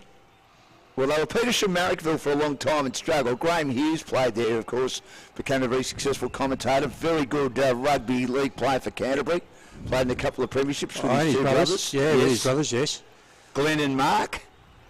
And his nickname was Heaps because he made heaps of runs at grade cricket. And then, because Randwick is around the corner, they eventually decided to join the two clubs together. But Alan Turner, the former Australian cricketer, played 14 tests in the 70s. And, of course, unfortunately for him, was involved in a collision with Jeff Thompson on Christmas Eve 76 against Pakistan. He got the Randwick team together and they became successful on the field. And Mike Whitney has continued that, being the president for a long time. I mentioned earlier John Dyson played a lot of cricket there, and even Dave Warner started his cricket career in grade cricket with Randwick. I love that encyclopedic knowledge that you've got about sport, Dan. It's out! Yes, it is. Driven fluently, and well done by him in. He darted it in and looking to drive Peru, but that was an excellent catch at short, straight cover. He hung on to that as it was travelling. He was looking to lift it over the infield, didn't get enough of it there. Peru is out for 15 off 12 at the start of the 19th over. And Amin's done a good job here bringing himself on. Well, if Hughes was nicknamed Heaps, Adam is going to be nicknamed Breaks. Correct. Because he's put the brakes on.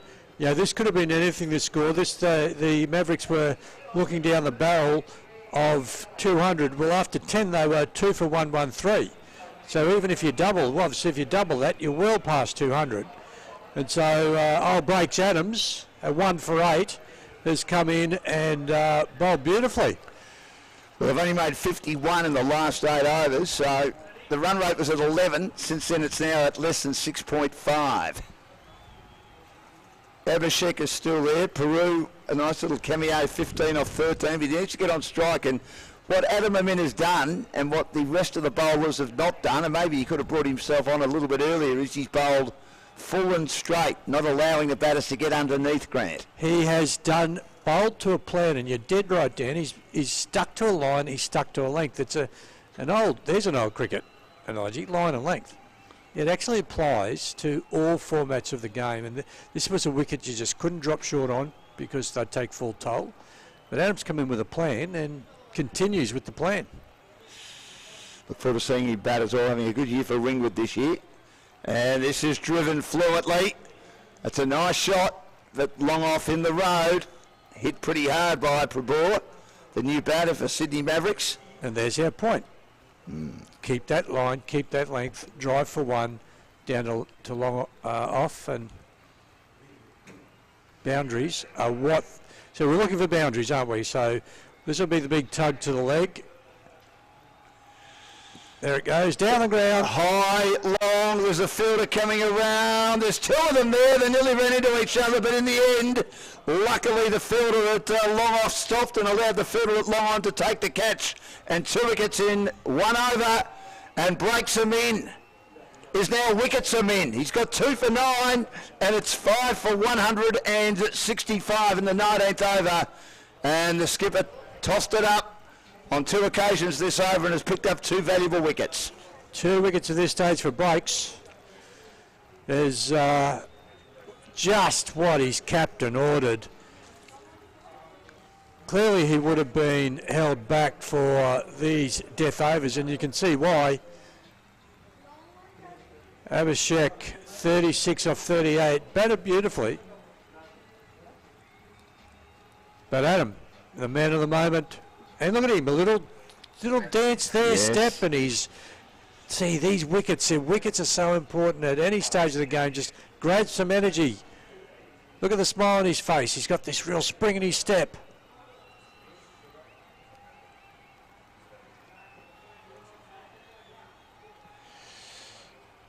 Well, Prabhu and his new partner have now just got to try and eke out a score of 180. And considering they're 113, that might be below par. Now, 180 at the start of the innings is probably well above par, but at 1 for 113 after 10, I think it'll be below par. Again, he bowls beautifully and not allowing ball to hit bat then. If I was keeping, I'd be saying, telling the batter, look, he's bowling hand grenades. You can just feel it, that he's hard to hit. They're exploding. He square drives, but they've plugged up the holes or the gaps, allowing an easy single out to deep cover by bringing fielders inside the circle on the offside. Again, attempting to lean into a ball that was wide and looking to whack it from outside the off stump. Luckily for Sahith, it was a wide call because it was a very ugly looking shot. 5 for 166, and now Sahith knocks around the corner. He hesitates, and he would have been lost, but luckily his teammate who was running to the danger end Prabhu didn't, and they make their ground comfortably. And Adam's got this really accomplished, happy look on his face, and so he should. 2 for 11 off 3. We'll look back. If the Afghani Eagles can chase this down, we'll look back on this spell by Adam at 2 for 11 off 3. He actually looks like he's going to miss an over. So maybe we could have started with him a little bit earlier, Dan, because he's going to fall short by 1 over. Last over. He obviously has confidence in his own ability. He's a good cricketer, and I've spoken to him a few times, loves the game, knows the game, but do you think he thought it was a desperation move, Grant?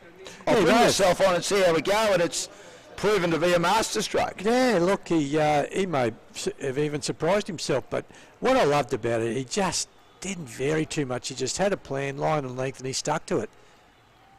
Last over, and swinging across the line, they'll run on the shot, and there's a misfield. That's been a bit of an issue. Been a couple of misfields, letting their team down, and Shidwari bowling the last over from the southern end of the Melbourne City Clubroom's end of the ground, and they give away an overthrow which they can ella forward. So it's 5 for 169. 5 balls remaining. Sahith 3. He heaved into that then, didn't get a lot of contact. Now it's wide of the off stump. It's a half-pace delivery, and he manages to get some bat on that, but not a lot of it. Again, the toe end. Now let's just see what this death bowler does. So he's bowled 1 on speed. He's just bowled 1 off speed. Let's see what he's looking to do now. He should just be looking to keep it full, almost Yorker length on about that 4th stump. 5 for 170. Wide of the off stump. You can see what he's trying to do then. He slowed it down, and in the end, in slowing it down, he lost his ability to keep it straight, and it swung away, and it missed the line by a fair way. So another run on the board, a wide. 5 for 171. Still 4 legitimate balls remaining in the Mavericks innings, which has been a good one. This is swung down the ground, slightly over pitched, but there's protection for the straight hit. Another run on the board. And ouch, that's a bowler or umpire killer. That smashed back at him. Look at him, he's looking at his fingers. There's, there may be some of the owners on screen at the moment. And the committeeman. Yeah, people from the committee. Yeah, look at him wringing his fingers going, oh, that hurt. And they do hurt. He did want to get anywhere near that. That was going like a tracer bullet, wasn't Absolutely flying. So Heath to face Shinwari. He swings long, he swings high, but he'll be caught out in the deep. Good catch taken. He's hitting into the wind, as we've seen a lot in the previous two tournaments, not so much yesterday. They carried a bit more, but today into the wind. If you've got a fielder at deep mid-wicket, which they did, the Eagles, generally the catch will be taken, and that's a comfortable catch. So they've got 3 wickets in the last over and a half, and a nice catch taken by Gabe Lawson. It's 6 for 172 now, the Mavericks, with a couple of balls remaining, and Sahith out for 4. Yeah, good job, Gabe. It's nice to take a wicket at that stage.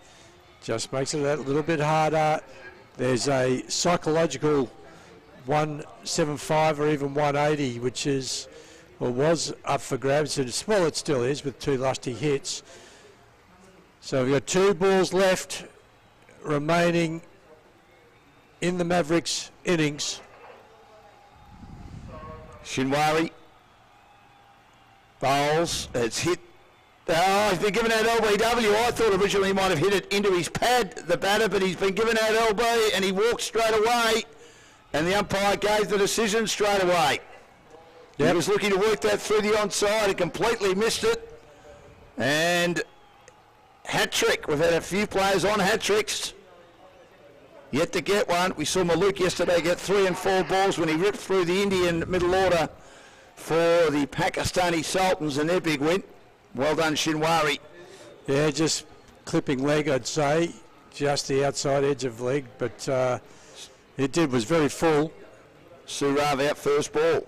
7 for 172, so the collapse continues for the Mavericks. It's fallen apart a bit after their first 11 overs were brilliant. Their last 9, not so good. My money's on a hat-trick here. Hiding to nothing. Shaminda. Very famous name in cricket. Yeah, the last ball. Hat-trick for Shinwari. And it is swung away, and it's a magnificent shot for 6. What a shot that was. He just said, I'm going to stand and deliver. That was a little bit like our great mate Irfan Jr. yesterday. I mean, that ball was middle and leg, and there was hardly any movement, any backlift, and he's gone whack And off the line of his shoes in hitting that shot. That was an amazing shot by Shaminda.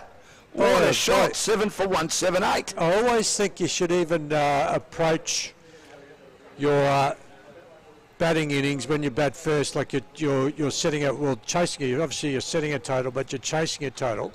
So the only thing he could do there in terms of maximums was hit a 6. So the total was always going to be 178 if he got it, and they did. So 7 for 178 off the 20.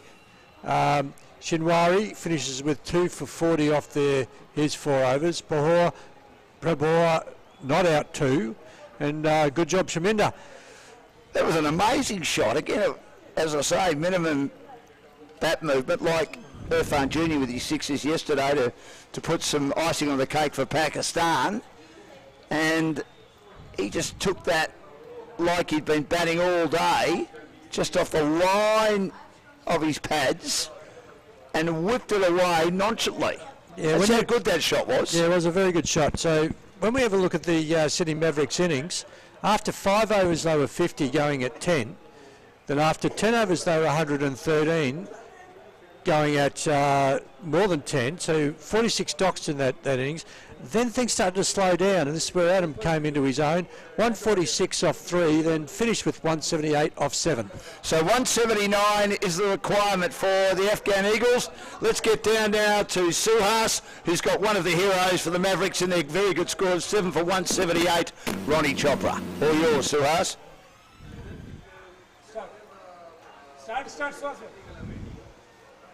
We've got Ronnie Chopra with us from Sydney Mavericks. 67 today. Unbelievable with the bat in hand, especially some of the shots that he Do you played wanna towards come the back leg with us side. or not? Let's know more about those shots from him. Firstly, how satisfying is that as it flies on the bat? Always satisfying when the ball comes to my leg and Ronnie got Chopra, get a look at Ronnie. enough pace. Always love to play that shot. You were so ready to rock back on the back foot as well. Do you feel that you tend to play with the mind of the bowler a little bit so that he is a little shorter because you stay inside your crease? I saw it actually. well, He thanks, bowled one short ball, so I was ready with the length one. So yeah, it's always like yeah. Sometimes got some idea what he's gonna do, and that's how I play the shot. That's it. Starting from Sydney 6 p.m. last night and then arriving today at 4 a.m.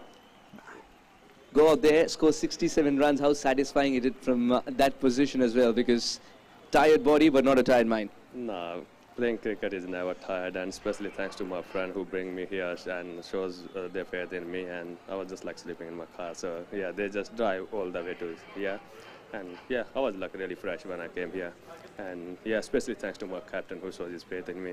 Yeah, and feel like really proud I can do it. Ronnie, I'll tell you what. Now, in this surface especially, you had lost an early wicket. Damn. Where did you get the confidence and positivity flowing to play an innings of that kind?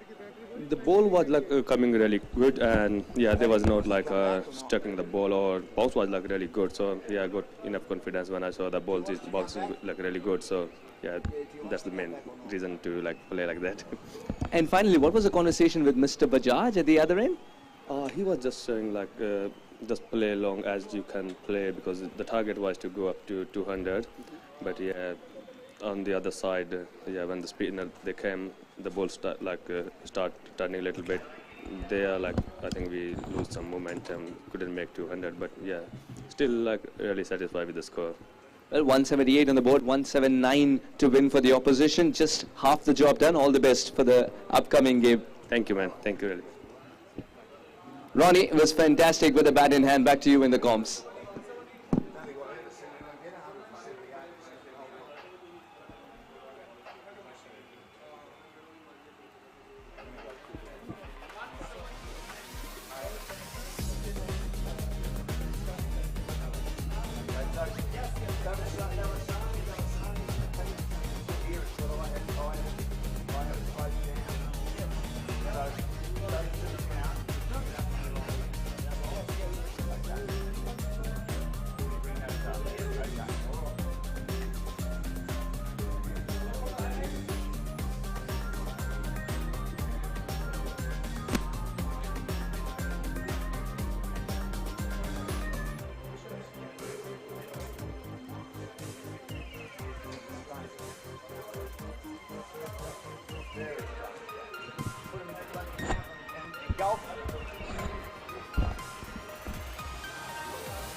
Be taken. First wicket. This one's got the distance. And Ronnie was feeling itchy to get that six on it.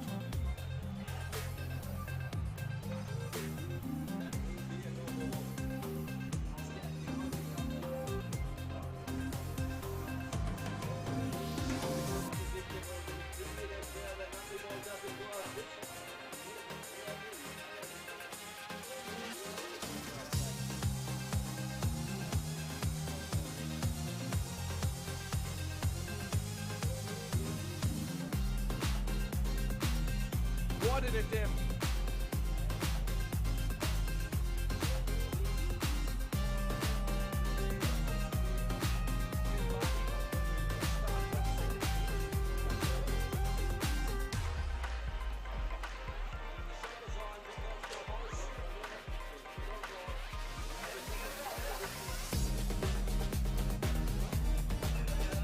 And again, it's gone again.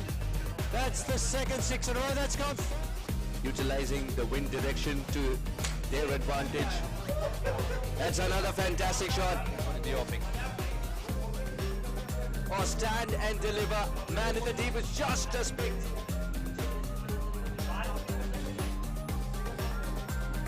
This might go for four as well. A little behind there. Oh, that's pulled away. Yes, when they near a landmark. Oh, this is so stylish. Longer term. So, but I hope cricket can do it. Well, this batter can. Started off from wide, another innocuous delivery, but this Indian player with the glasses, and that is an above waist-side full toss. And so Ronnie's gone into his shower. He's not hitting sixes and fours like he was earlier. And on this occasion he holds. Navagan turn. But a full toss as a follow-up delivery is not going to help that. Avashek gets a short one that he chops away to backward point, runs with a shot, and might have made his ground. He has. I don't think, of course, on the broadcast side. This is down the leg side. Nice little leg lance played by Avashek, and it'll get away from him. Mike Whitney has continued that, being the president for a long time. I mentioned earlier John Dyson played a lot of cricket there, and even Dave Warner started his cricket career in grade cricket with Glamwick. I love that encyclopedic knowledge that you've got about sport there. It's out! Yes, cricket career in grade cricket with Glamwick. I love that encyclopedic knowledge that you've got about sport there. It's out! Yes, another run on the board.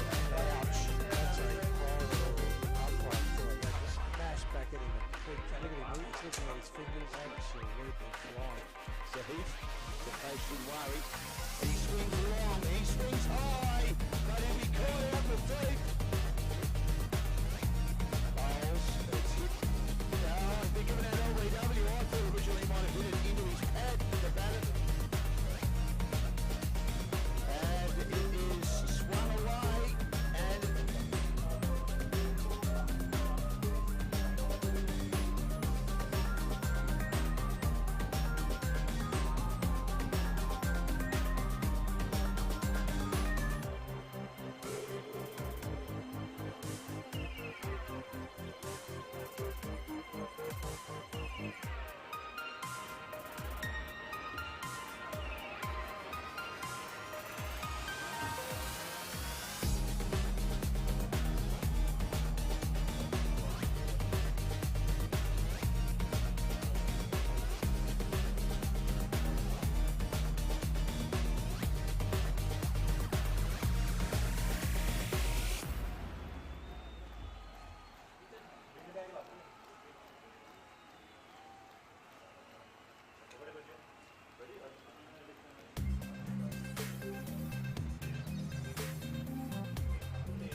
League 2023. It's the Afghanistan Eagles versus the Sydney Mavericks, and you've joined us now for the second innings.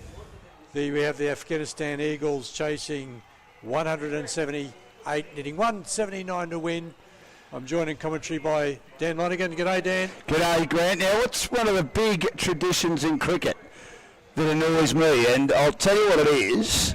It is when it's spitting and they're not out in the ground, they don't come out. But if you're out in the ground and it was spitting, you'd stay out in the ground. Now, it is spitting, but they've gone out on the ground. Ash Barrow and the other umpire have made the decision to go out because if they were out there, as Ash said, they wouldn't come in. So there's a little bit of rain around, but it's not too bad, Grant. Well, advantage maybe the batting side then if the ball gets a little bit wet. But isn't that good that they did go out? Because it's just so, it's not very strong, isn't it? But I agree. I know what you're saying there, Dan. That is frustrating. Weather, constant frustration for cricketers. Imran Lagmani is going to face the first ball, and Lachlan Bangs, who played in a premiership team with Paran in the Premier Cricket competition, very famous team here in Melbourne. Sam Loxton, former Australian player, member of the Invincibles back in 1948, was part of that side. Chris Rogers, David Hussey, not that side that won the premiership, but part of that club.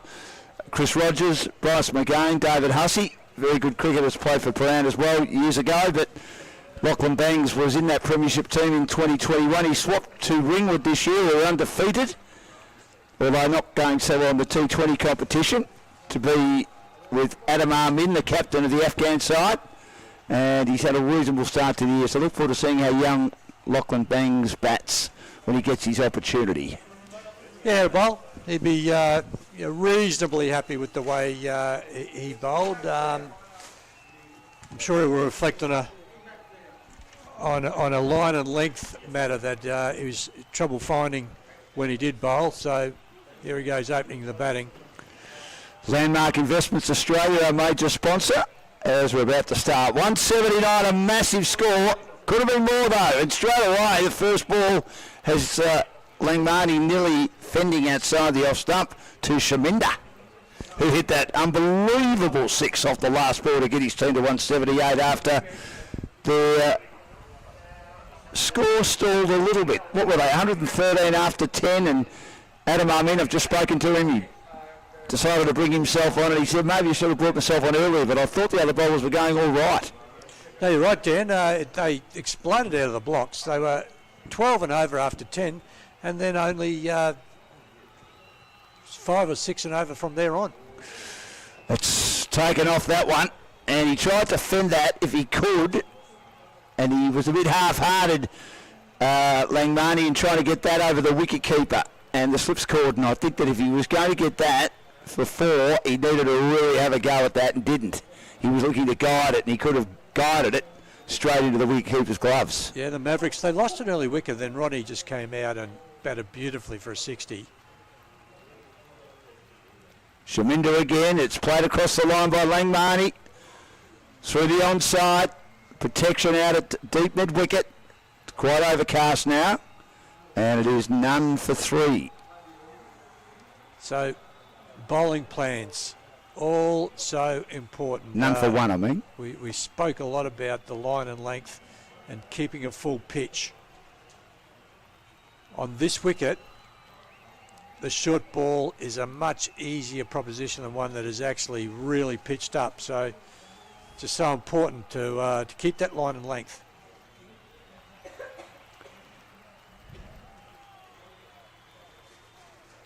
So this is Lachlan Bangs. Bangs first ball. Lefty.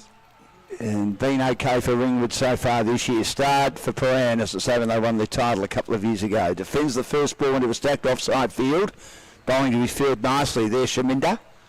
And I think, Dan, this is the fastest bowler I've seen in the last 2 days. He's bowling good heat here. This is well into the 130s. Fading light and really nice heat. Bigger than the big fella yesterday? Yeah, I think so. I think he was difficult because of his bounce. You know, he got that high bowl off the wrong foot and that really sort of... The windmill action. Yeah. But this fella, and what I noticed with the wicket last year, last night, the faster you bowled, the better it was for batting, because the ball actually did come nicely onto the bat. None for 1. Shaminda to Bangs. Bangs plays it on the bounce as there's a point, extra cover, and wide-ish mid-off on that offside, still in the circle or on the edge of the circle for the opening over as we kick off the power play. So a good start by the Mavericks, who batted brilliantly to get to 178. And if someone had said to them, I reckon at the start of their innings, you make 178, they would have said we'd be very happy with that. But at 1 for 113, they might have been looking for 200. But, gee, 179 is going to be a tall order for Afghanistan, I would have thought. Yeah, it was a good bowling performance in the second half of the Sydney Mavericks innings. As I said, they were going for 12 and over in the first 10 and then wheeled it back to just over 5.5 over for the second 10 to bring in that total of 178.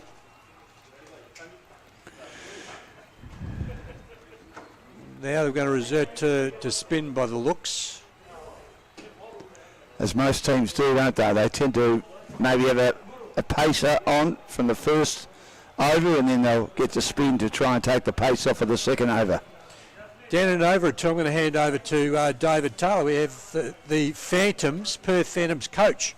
Very Have good. a chat. So would you mind having a chat to him? More than happy to do that. That'd be great. We'll find out how he got into this competition and the travel over from Perth and all of those good things. It's great to have them here.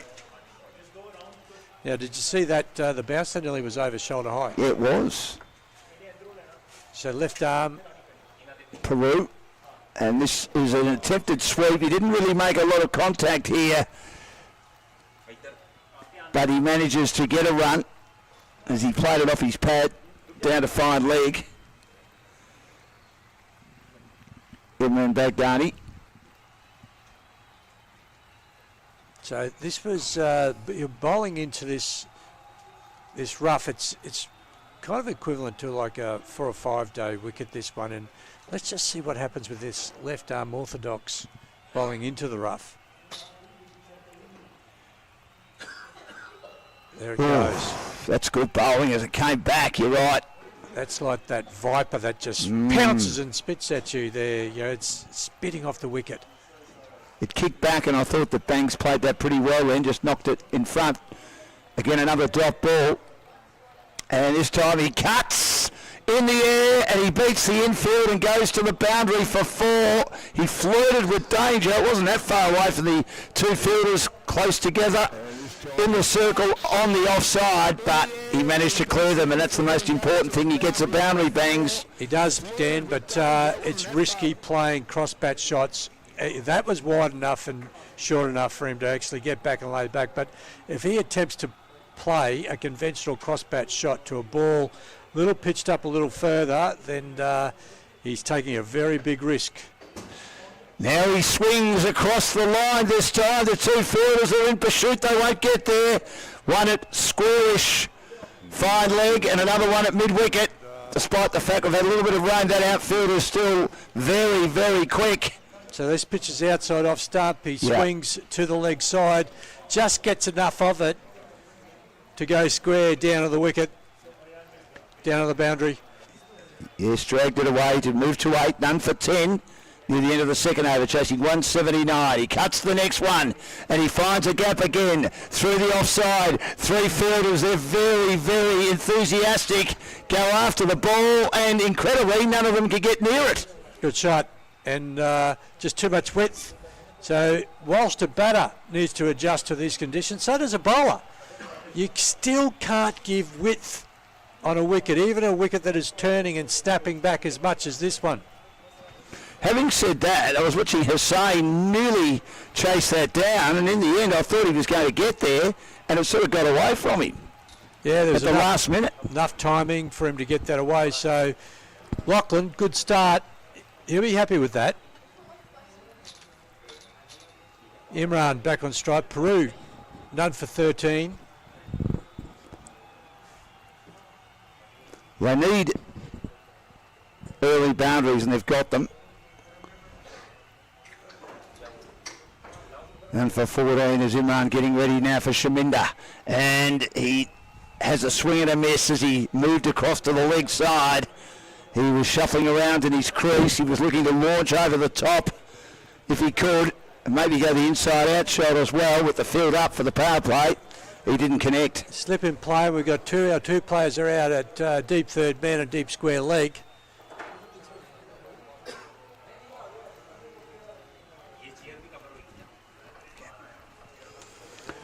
This time he goes for the big shot over the onside and gets a bit of a top edge. He may have nearly hit that onto his helmet, and it's gone over the top of the slips cordon as he had a real swing and didn't connect, or maybe even on his shoulder blade, but he certainly got some bat on that as it flew over the slips cordon to the boundary for 4.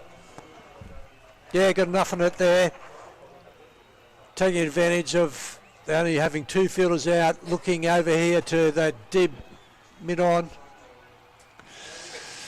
Well, he gets hit on the pad. That is very, very high and also very, very full of full bunger. And I think because it was a bit high, that's what saved him. But it did get him full, didn't it? But high up on the top of the pad for mine. Yep, must have been either down leg or just height being the issue there. Third over, none for 18. Starting to get into their groove a little bit now. The Afghans chasing a big total, 179. And a swing and a miss. And he took a hand off the bat and didn't have control at all. He's playing very loosely. Imran at the moment.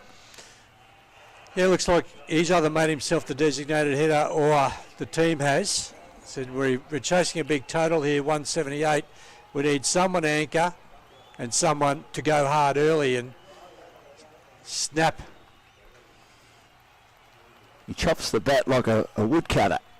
The great Ijaz Ahmed of Pakistan used to do that. And again, beaten outside the off stump, didn't move his feet. He seems to be the sort of player that see ball, hit ball, needs to move his feet as Shaminda bowling a good line there. And another drop ball and almost a wicket. We're in the third over, none for 18. Call them an eye player. Dan, you know, just yes. the eye. Eye like a dead fish. See it. See ball, hit ball. Correct. Yeah, look at him chopping down like that. Yeah. Ijaz Ahmed was exactly like that. Had a good record in Australia. Ijaz. And again, that was, I think, a half-pace delivery that he tried to swinging into it too early. And he made an absolute meal of those last three balls. Another swing and a miss. And Shaminda fought back well there. So 3 overs gone. It is none for 18. We are going to welcome David Taylor in to join us. And it's great that he's going to give us some time because he, no doubt, will be looking forward to Perth kicking off their campaign very shortly against Pakistan. Good on you, David. Great to meet you. Great to meet you. Thanks so much for joining us. Tell us how the opportunity came about for the Perth Phantoms to be in this competition. It's great to have you here too, by the way. Oh no, thank you very much. The Perth Phantoms got the opportunity to come over and put a side together. So we were quick and easy to get some good players that were very interested on being in the competition and putting some great players together and making a pretty challenging team. Did you know much about the ACL before you were invited to join the competition this year? I have to be honest, no is the answer. Right. I didn't know too much about what was going on, but now that I do, I'm very happy to put as much towards it as I possibly can as well. And you've got a very well-respected and well-known cricketer in charge, Will Basista, Australian under-19 captain of the World Cup in 2012 with a very, very good team. I wish people wouldn't put me on. How ugly am I, David? I've got a very good head for radio. But he was a pretty good player, of course, and played a lot of games for WA, so he'll lead your team, and it's good to have some experience in charge there. Yeah, no, it's wonderful, and I have a bit of experience with Will going back around 10 years. Well, that's going to be a wicket, I think. Yes, the breakthrough. Imran has holed out a deep backward square. We'll get back to David in just a second. But a very important wicket. Afghanistan lose a wicket. They are 1 for 19 in the fourth over. Imran, who wasn't quite there. He was swinging and missing a bit, and on that occasion he got plenty of that. But he's holed out the deep backward square and well bowled by Peru. So a big score, 178 for the Sydney Mavericks, and they've got an early breakthrough. David Taylor is my guest, and he's the coach of the Perth Phantoms, who of course have got a big game coming up against Pakistan. So tell us a little bit more about your team. Was it easy to get players? It was very easy for the keenness of the players who wanted to come along, and Will Basisto being a huge player within the group. Known him for about 10 years. I had him over in England playing. Yep. And to have him here and giving all of his experiences that he's had is just fantastic. Well, there's a lot of guys playing club cricket, playing across all these 8 teams. Have you got many in the Perth team that have played club cricket outside Will Basisto? There are a few, aren't there? Yeah, there's I believe about 5 or 6 that are playing in the WACA League, in the Premier Division 1. That's good. So yeah, there's some really good players out there, and we've got a new leg spinner from coming in. Good. Had a few games in one of the Premier League sides out there, so we're excited to see not only what he's bringing to the Premier League, but also what he can bring to this competition as well.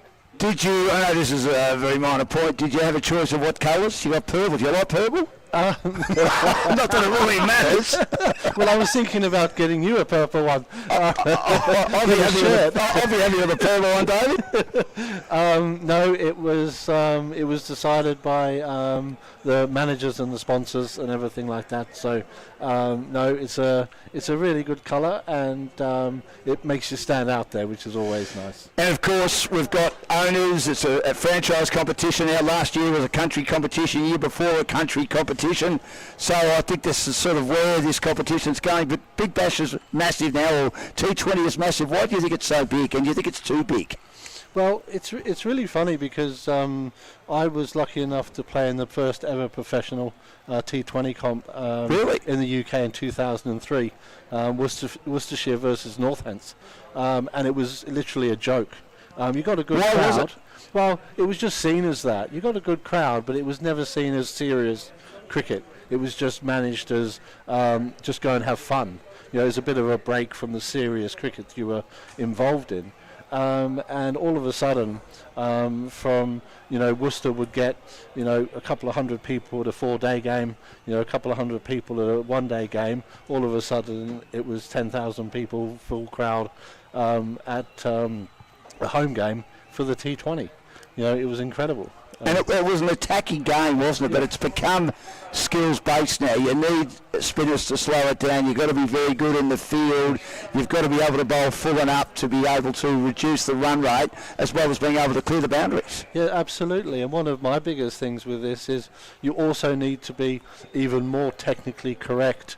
It's not about slogging the ball. It's about learning how to control, hit the ball in certain areas, be very skillful about that. Adam Armin's just hit a lovely boundary. Of course, he plays with Ringwood. He's got his teammate from the Ringwood Cricket Club in the Premier Cricket competition here in Victoria, out there for Afghanistan, who've lost the wicket of Imran, 1 for 23, and they're chasing Mavericks' big score of 178. So, what are you expecting?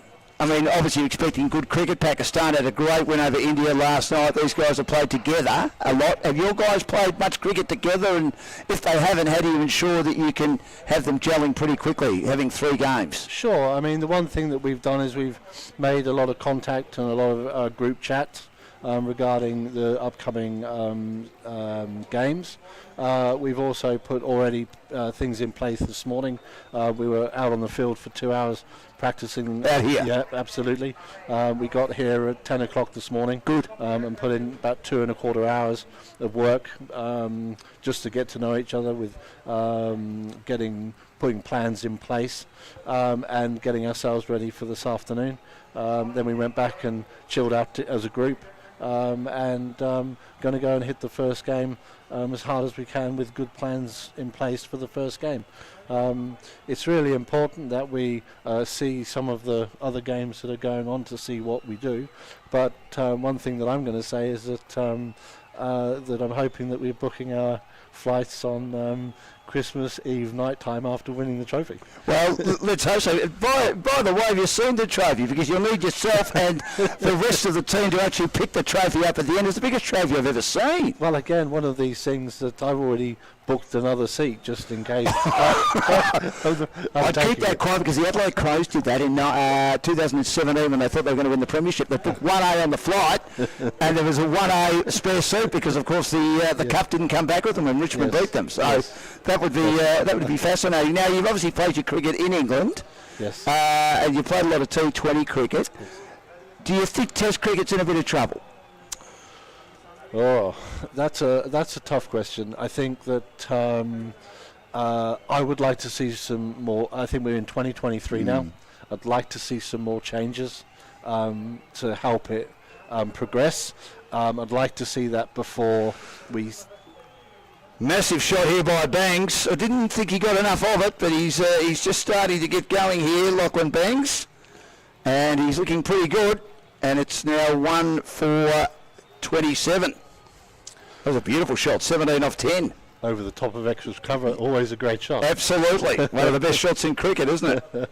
Yes, I'd like to see, before it goes where there's no crowds and there's issues, I'd like someone to say, you know what, let's look at a few things before that happens, and let's change some things and see where we can take it before it becomes too much of an issue. Now, obviously, you're living in Australia now. You follow Australia or England?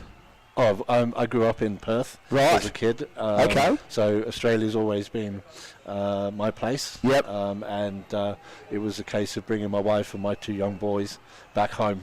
Right. Because for my boys to grow up where I did, it's a wonderful place in the world to grow up. Well, David, it's fantastic to have you here. We're looking forward to seeing how the Perth Phantoms go. I reckon it's an outstanding name because Bill Lawry is one of my favourite cricketers, and his nickname, of course, was the Phantom all those years ago. So I'm looking forward to seeing how you go against Pakistan, who are firing after winning last night.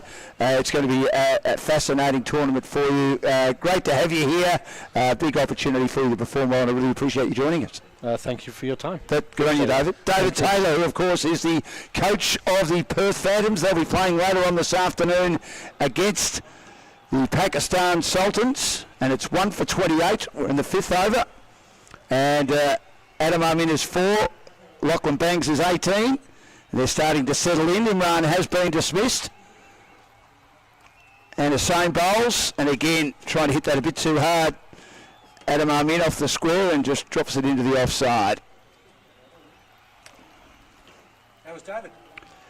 He's fantastic. Great to have them here, and a mixture of teams from Sydney, from Perth, from Canada, as we said, Grant. Of course, Afghanistan represented, Sri Lanka, Pakistan and India look terrific, and they're looking forward to really giving it a red-hot go. They've had a 2-hour training session already this morning. I suppose a lot of the players are meeting each other for the first time. Would that be right? Well, yeah, he said that 2-hour session helped, and they're starting to gel together. They don't know each other that well, unlike the Lankan team, which have played a lot of cricket together in this format, in this tournament. And I've got a feeling a lot of the boys from the Sydney Mavericks play a lot of T20 cricket in a club format in the community grades in Sydney on a Sunday. So that they know each other pretty well. So at the same time, the Sydney Mavericks were 1 for 50, 1 for 51, and after 5 overs, the Afghanistan Eagles are 1 for 28. But so they're well behind. They're well behind the run rate that was being achieved by the Mavericks. But as we know, the second half, the second 10, they did pull them and rein them back in. They did a fair bit. So. They've only lost the 1 wicket though, and Lachlan Bangs looks good. He's going off with a bang at the moment. He's got 18,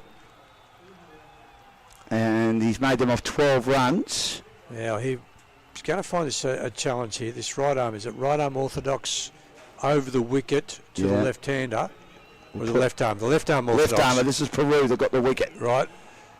And he swings the slog sweep.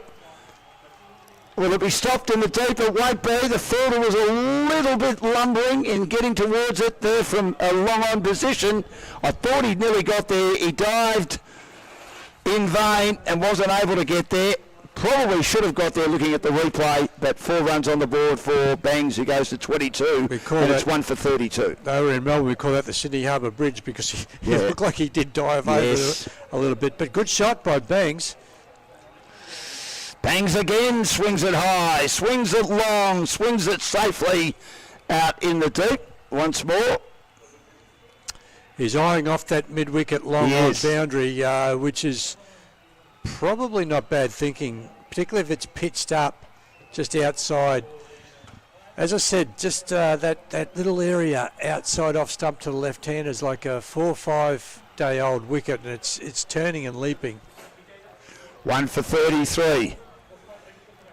Cut away, but well fielded. They've got that stacked offside field to try and stop the single, particularly for Amin, who's just come to the wicket and over a so ago. Camped inside the circle on the offside. Now he drives a delivery that was of Yorker length down to long off and gets a single. Yeah, bowling to a plan there. The Sydney Mavericks batted to a plan and now look like they are bowling to one as well. Just that outside line, outside off stump line. They're well organised, aren't they? Yeah.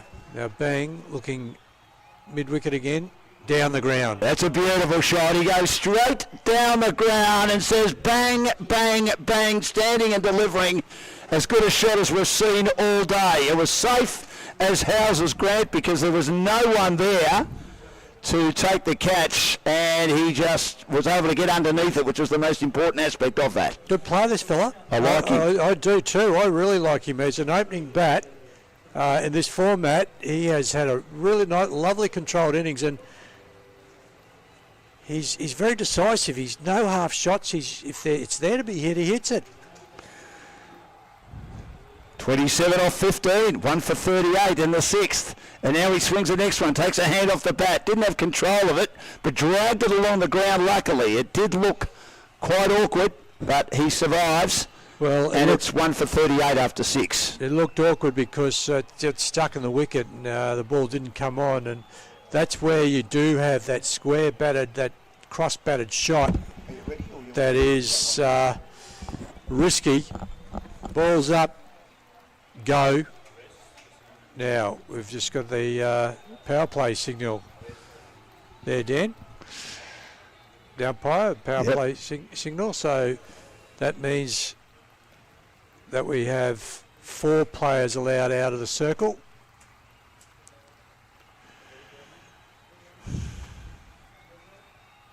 There, see the umpire counting up, making sure that the Mavericks have got this right. They're going to bring. Now, hang on, we're pushing long on back and long off back. Deep cover. Deep cover. Deep mid-wicket. Right. Okay, got him covered. Deep third man. Swung away.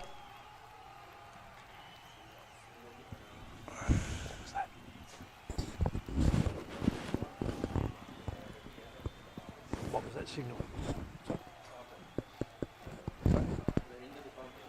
End of the power play. Yeah, they were about 5 out at the end of the power play. Yeah, the end of the power play. So yeah, they were allowed 5 out. So they had a 5th one out, of course, at deep third man. And now Bangs will drop this away into the offside. Amin, he's got the quickest man between wickets. They're appealing for a run out. It was a good piece of fielding. The player was sprawling a point through to the keeper, whipped the bails off, but I think Amin has made his ground. Yeah, the umpire said he has. Although he needs to be a little bit quicker, more fleet of foot. And Bangs and Amin play together at the Ringwood Rams, and they should know how each other plays and runs. Yeah, I wouldn't like to be tackling him if I was last minute defence. Once he gets up ahead of steam, just a bit like the Queen Mary, just getting going. But once he gets going, woof. He drives into the offside and doesn't score.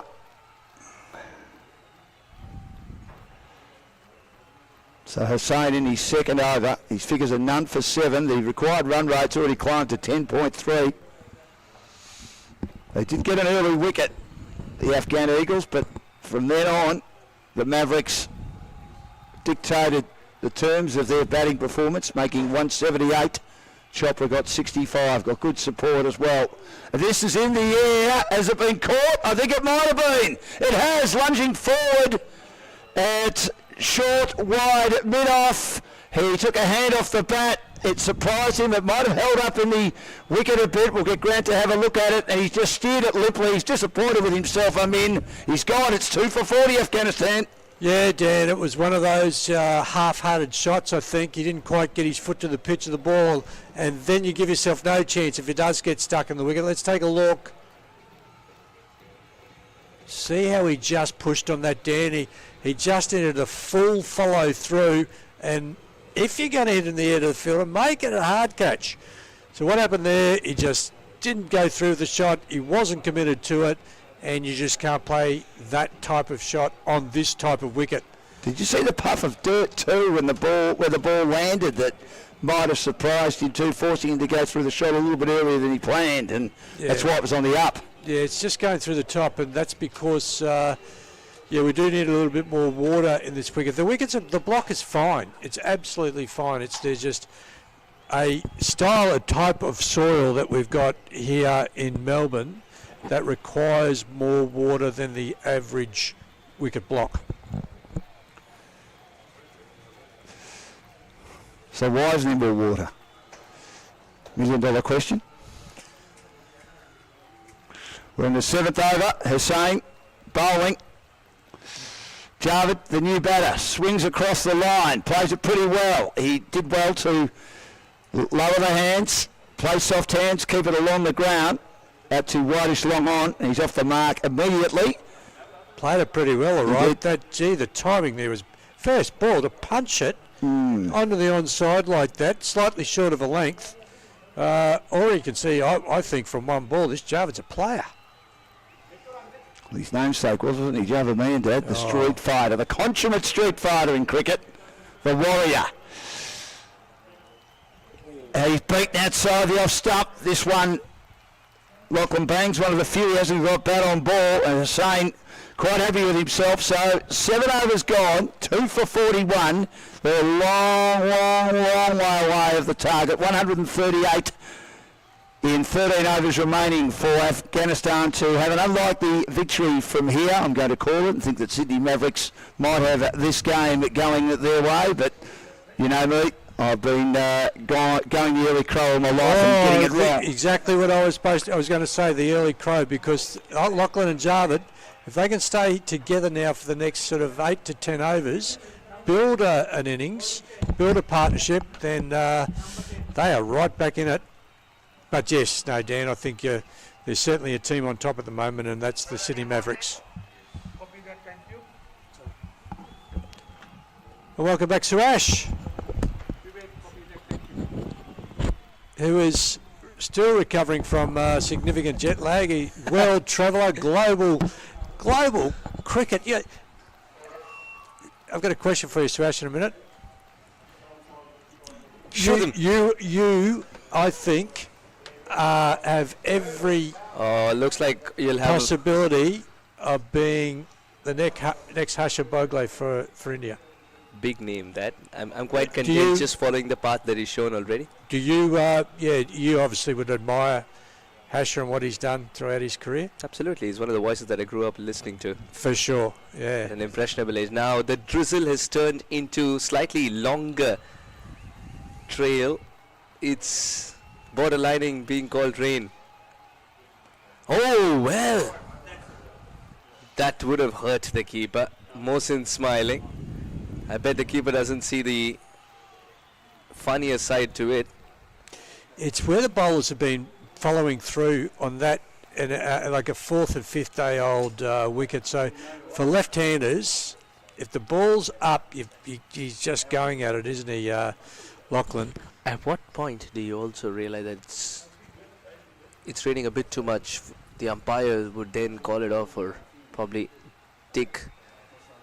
stop the play and call the players off the field. Yeah. And what time is there an indication to it as well? What does an umpire go through when it's raining? Yeah, the conditions, specifically the conditions and the player safety issue. That is always a big swing out to the onside. That's always first in mind. So there's a number of markers. Light. Let's take a look at light. Is this light enough to continue playing? Then foot marks and popping crease. Is that secure enough that's not going to hurt players' backs and all of that? Very well played. This Javed, oh, what an him. Was that Javed or was it a lefty? It was Lachlan. I was Lachlan, the lefty. Who decided to become a righty. He did become a righty. That's what fooled me a little bit. And then also, it's just whether the umpire is satisfied that the bowler can keep a firm grip of the ball and the ball doesn't become too wet and slippery. But this is good for the Afghanistan side if the ball can get a little wet, because then it's likely to do less through this wicket. He's done and gone again. This is even better. Lovely placement. Excellent connection too. Back-to-back boundaries in the same region.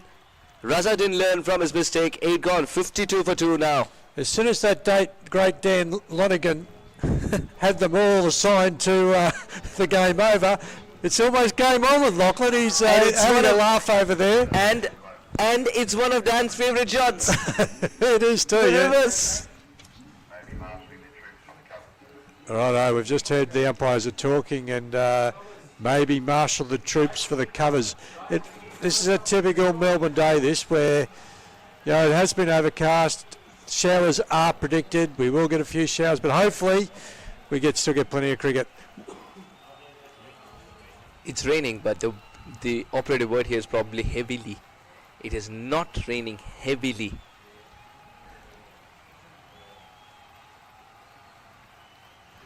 But this one sat up nicely and he's gone through with a shot.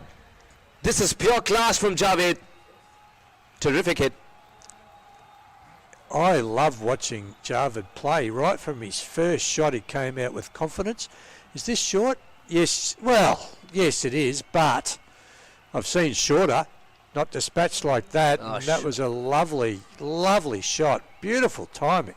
Ronnie Chopra could only watch. Another player wearing his glasses.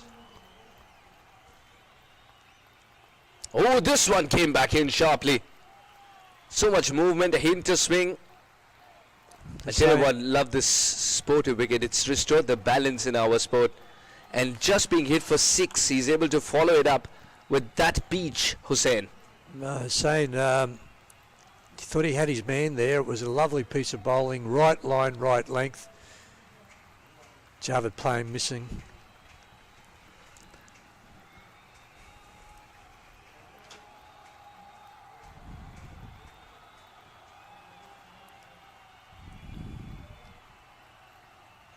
Oh, very nicely compensated. He had picked and chosen his area before. This is a very beautiful boundary indeed. You're spot on there, Suash. That was premeditated. Look at this. 1 in a minute. 1, 2. Steps down, flick. What can the bowler do? Like, that was off stump, just outside off stump line, and he's been whipped away because there's pocket right behind backward square that he found beautifully then. Excellent placement once again. Lachlan getting 2 boundaries in the last over. Javed's managed a 6 and a 4. Afghanistan have started the assault. Oh, this one stood up. Well kept. Just that leg stump line there, it's been called a wide down leg side. That'll be a rebowl. So 6.4 wide. We call that a mixed barrel.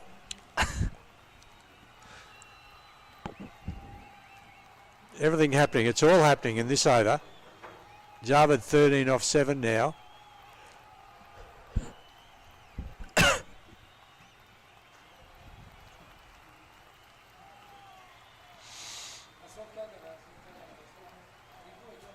I think that appeal was to throw the umpire off a little bit.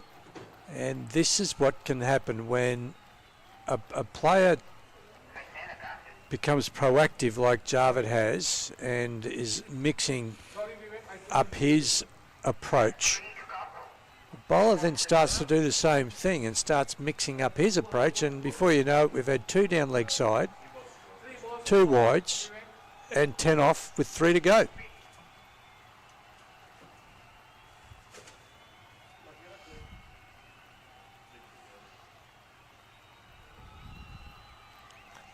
Big swing and a miss.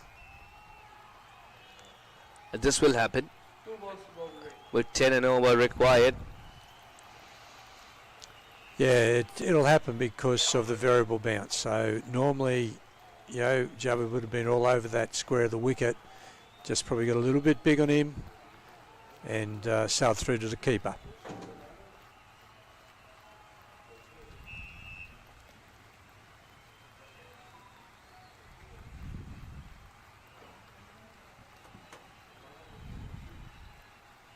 Oh, well, direct hit could have been a tricky proposition. Yeah, players saying sorry to each other, not sure. Well, that would have been Lachlan's call. Javed does get off the strike. And we have the last ball now from Hussain. He'll be, like every bowler, will be wanting this to be a dot. Lachlan will look to go big.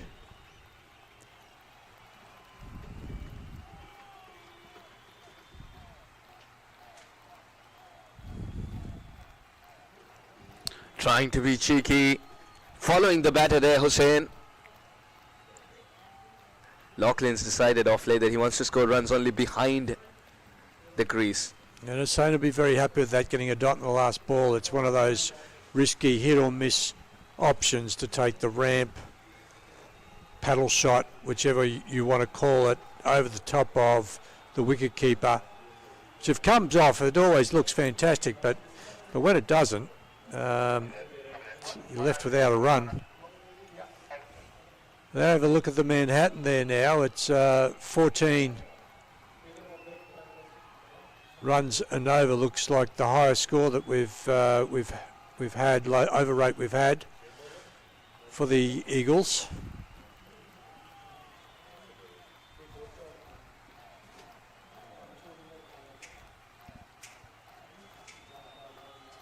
Gee, that was a lovely shot by Javed. 1 foot down the crease and driving. What is his pedigree? Suresh, do you know Javed at all? Not really. I haven't seen him play. Wow. Gee, I hope he... Lachlan, I heard that he's got all tricks in the book, and he's someone who can play the unorthodox shots, and he's also shown it a couple of times. But he's also someone who plays the orthodox shots well. Lachlan? Yeah, I agree. I agree. He's got the bowler's got a fair bit of protection on that onside now, so let's see if he takes them on here, Lachlan.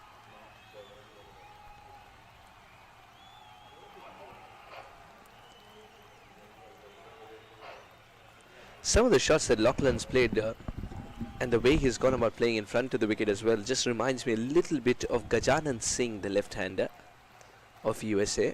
Yeah, sure, okay. He gets the ball in difficult positions to set a field for. Funny positions.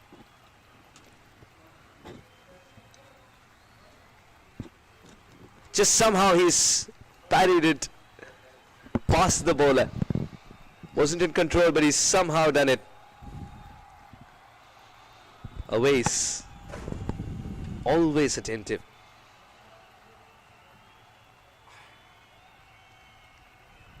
This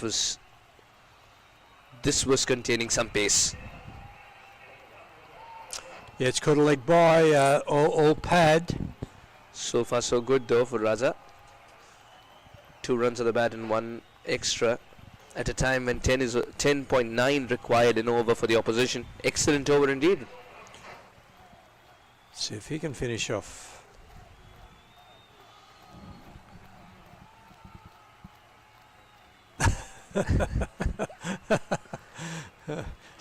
Swung himself off his feet. Raza saw the funny side of that as well. So after 10 overs, the Afghan Eagles 2 for 68. At the same time, the Sydney Mavericks were 2 for 113.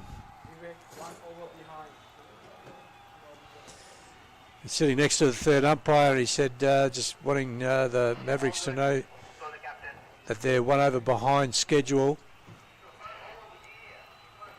As I said earlier, the third umpire has a big job to play in keeping a track on the timings, and he will give some benefit to the fielding teams if it's not their fault. But if they're deliberately going slow or they're not ready when they should be, then it'll come down as a penalty.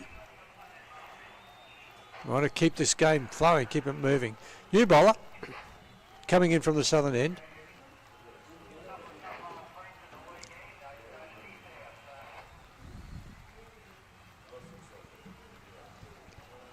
Very good shot. And you got to like the placement too. Excellent attempt. All he had to do was run in and put in the dive. He did that really well. I think this is good cricket all around. This was a boundary that's fully earned by Javed. Additional bit of bounce. And he handled it really well. Yeah, lovely drop kick. It was just what we call there's a game called Australian football. Suresh? I know. It's called AFL. It's one of the best games in the world, and we're in AFL territory here. Melbourne play here, and that's common. They used to do a drop kick.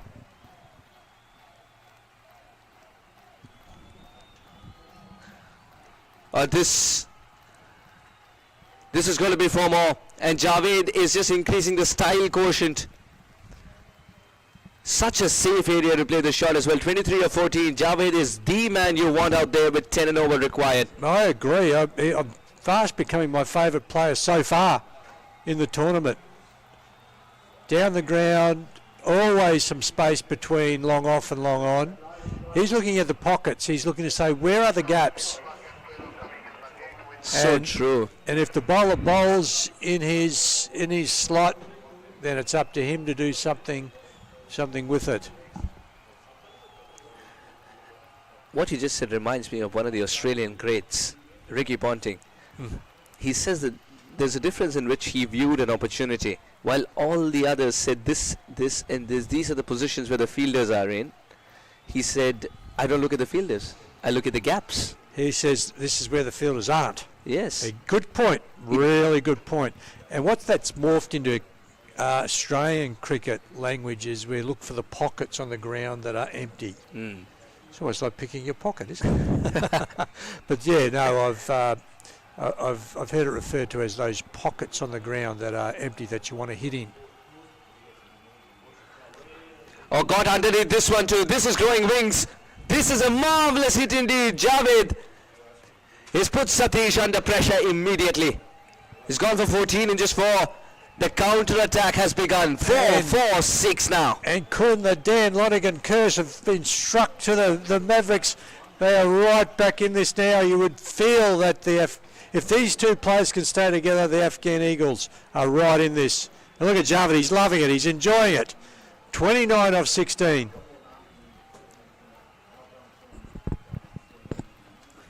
Scoring runs only in boundaries in this over.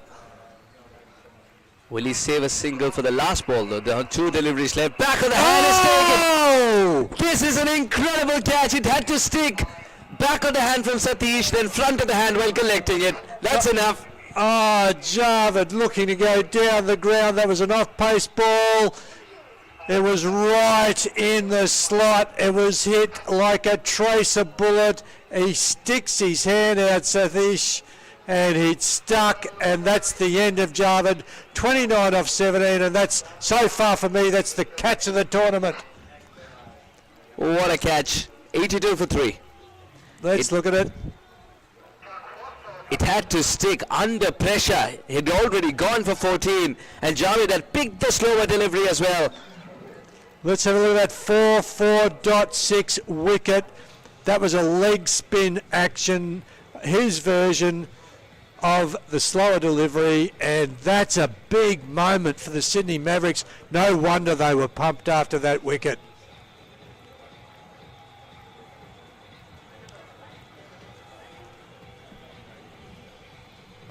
So a good over for the Afghan Eagles turns into an even better over for the Sydney Mavericks. The vital wicket, Javed, 29 off 17. The run rate required is still 10.58. The new batsman, Tahsin. That'll give Satish a lot of confidence as well. The man who was wrecking havoc is now back in the hut. Tahsin Sultani, someone who signifies flamboyance with a bat in hand, Tahsin Sultani, but he's walking in with 10.5 to get. Javed Khan was scoring runs at a very decent pace, 29 or 17. Tahsin Sultani is going to fill his shoes or no?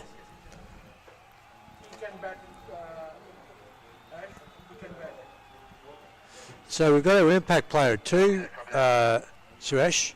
So I'm wondering if the Afghan Eagles are looking to bring the impact player in.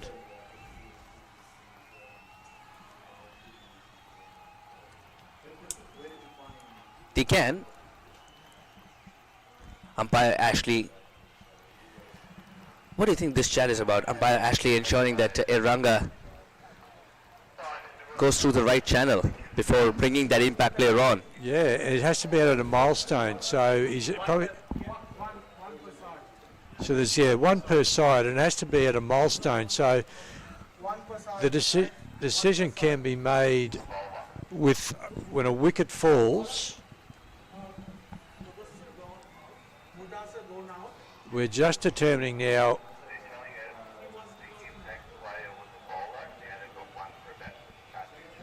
No. So, yes, I've just heard from the third umpire. They're saying that the impact bowler player was a bowler.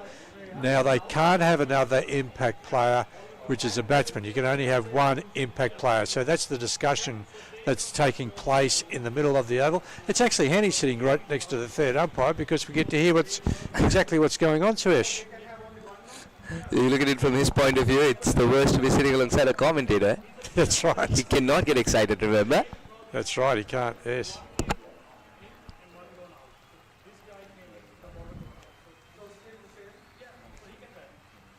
Righto, so what do they do about the time here? I'd say that we're...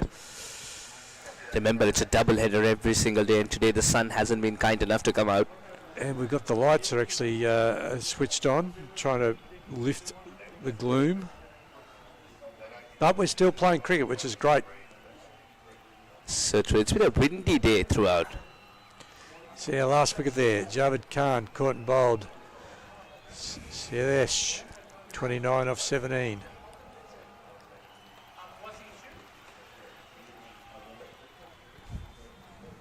Another important partnership. If this partnership can go through to the sort of 14, 15 over and then another recess.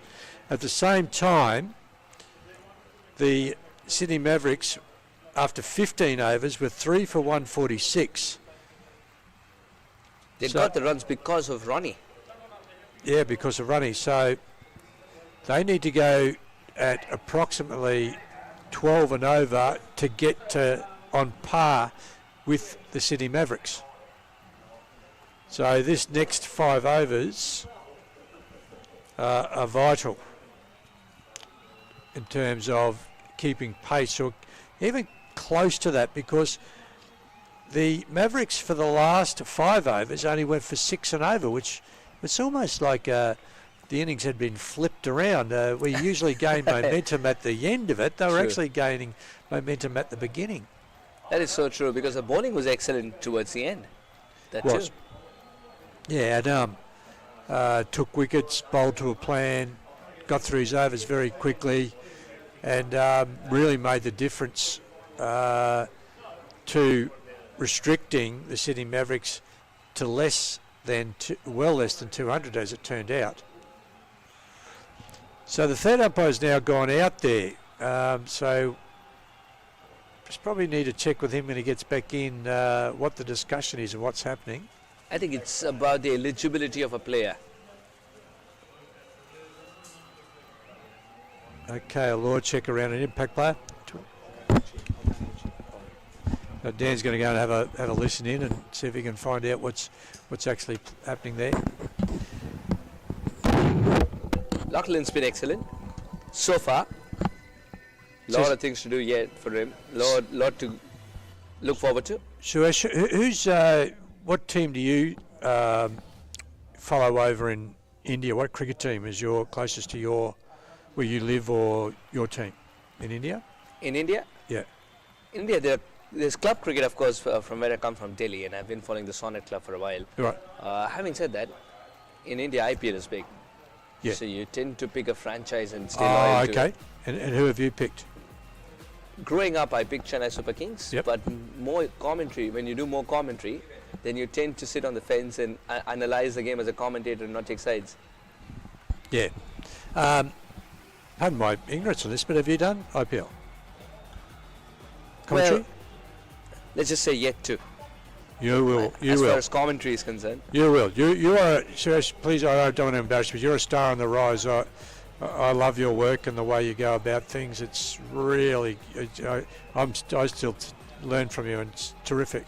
It's humbling coming from you. No, it's Someone terrific. who's covered so much cricket. This is just a little. These are those reverse sweeps here. Aren't they terrific to watch? I've really enjoyed the batting of Lachlan and Javed. Wow, the way he just picks up shots, clears the boundary and finds the gaps in the field. It took a special sort of catch that to dismiss him.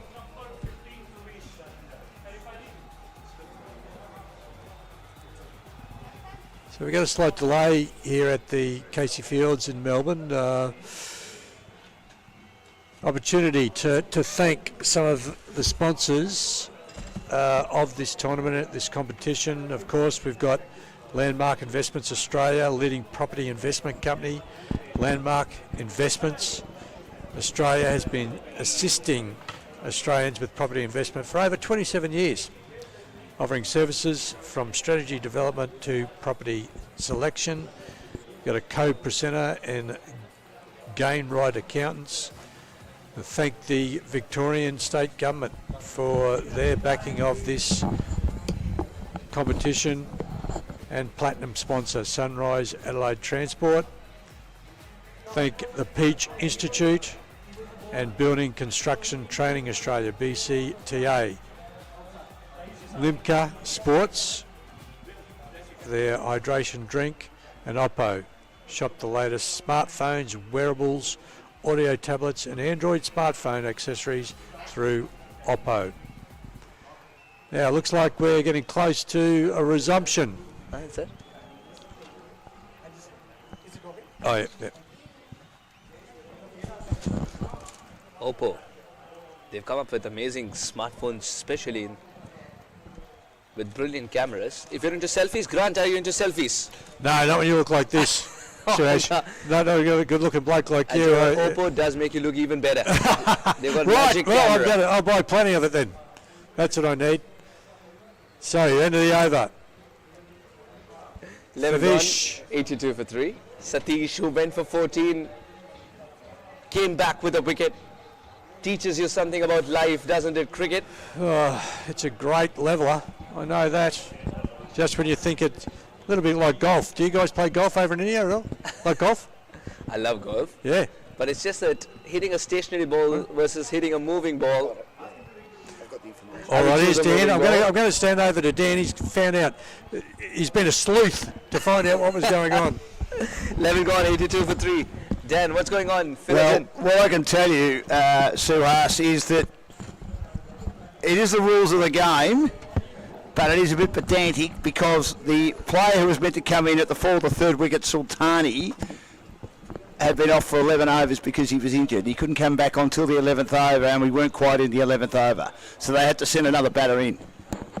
Does that make sense? Absolutely does. Yeah, I've been to the umpires Afghan have a keen eye and also know absolutely. every second that you spend on the cricket field and every second that you don't. I understand they do an outstanding job, the umpires, but in my humble opinion, and thanks to the Perth Phantoms for providing me with their team for their big game coming up, great to catch up with Dave Taylor, their coach.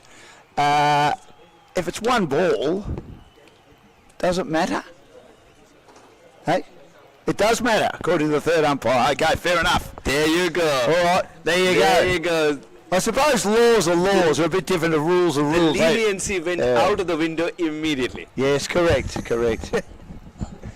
Well done. Umps, well done. That's a nice shot, isn't it? Just got into a good position to play that shot as well and doesn't miss out on the opportunity. Lachlan moves on to 42 or just 27. He holds the key to a good finish for Afghanistan if they want to be around the 10 and over mark. There's big raps on him. Good player at Premier Cricket, and when, as I say, Paran won their title in 2021, they had an outstanding pace bowling lineup, but he was their star batter, coached by former Australian and Victorian player Julian Weiner, played 6 tests for Australia, and he goes for a switch hit, and he manages to paddle that past the wicket keeper for 4. What a clever shot that was. Came right across his stumps. Confidence personified, Suhas. Magnificent boundary. Very well called, Dan. It's confidence personified indeed. Lachlan knows that it's up to him now to ensure that they do not drop the run scoring rate because a wicket had fallen. He hasn't touched the ball, but he's still done enough to confuse the keeper. He hasn't touched it. I thought he touched it. And actually, it wasn't as good a shot as it looked. It's 4 byes. Yes. No, the thing is. And now he's gone the slog sweep. He certainly touched that. Did he touch that? Great shot. A terrific shot indeed. And here's a man who shows that his prowess with the bat is ever improving. All well troubling sometimes when he doesn't even touch the ball. This is terrific. He's a clean hitter. Good effort by the fielder right on the fence in front of the Sydney Mavericks dugout to try and catch that. If he had caught that, it would have been John Dyson-esque. He's on 48. He tries again, swings across the line. Pill for LBW. Oh, they weren't all that animated, I didn't think. Didn't go up in unison. There was more, a little bit of interest from the wicketkeeper. And he survives, and you hope he does. 48 off 30, 2 away from getting the second half century of the match. And Afghanistan 1 away from getting to a century. They're half a chance here, aren't they? I've had to change my tune. I'd written them off. 79 required. 80 required now with 8 overs to go. 10 and over. But Tavish, who's also a big hitter of the cricket ball. Laughlin's well set.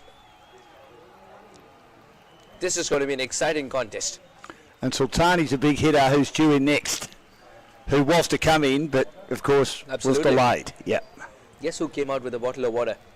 Sultani. Javed Khan. Oh, Javed Someone Khan. who was striking the ball sensationally He was. well. What a great catch that was.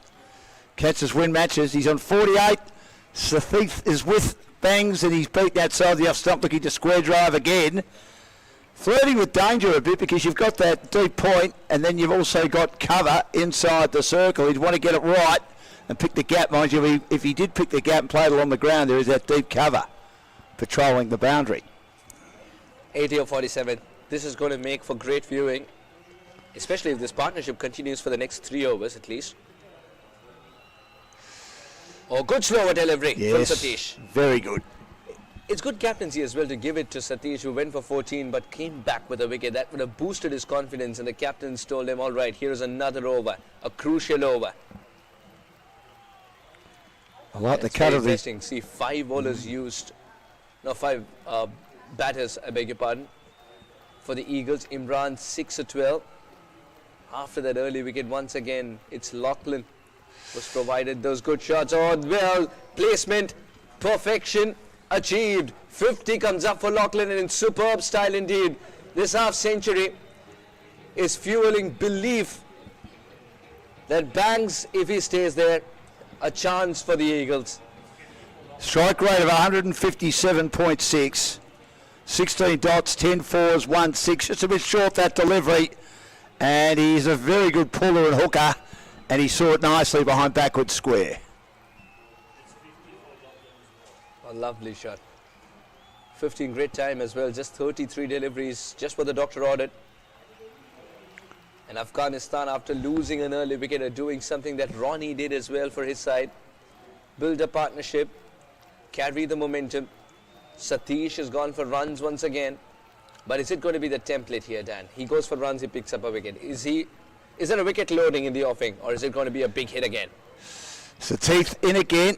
And a slow one, and he's angry with himself, Bangs, because he was trying again, coming across his stumps to chop that away, and all he could do was play it in front of the wicket. It's a very difficult ball to pick, isn't it, Dan? The back of the hand, and how much do you gain control over it is another story altogether as a bowler, and the confidence to bowl it in a match situation. What's your take on that? Well, I'll give you my answer in a second. We'll just see what Banks does here as he drives to mid on, can't score again. It's a well-up ball. You prepare so hard, don't you, to try and bowl the right deliveries at the right time. You check out what your opposition is doing. We had Dave Taylor on, the coach of Perth Phantoms, before, and the game's evolved so much in T20 cricket about there being game plans in place, but you've still got to try and execute, and you try very hard to execute, and in the match simulation processes, this is a slow one and swung away magnificently by Bangs again, and long one is a bit straight, and that was hit sort of towards cow corner and goes to the boundary for 4. And you can try and execute the best you can, but in a match simulation situation, the pressure can get to you. Absolutely right. Here the back of the hand slower delivery getting a little too predictable in the end. Any form of slower delivery is predictable at this time because Laughlin is breathing fire. 56 at 36 now, 8 runs at that over, 107 for 3. So they've got 7 overs to go, And they need 72 to win.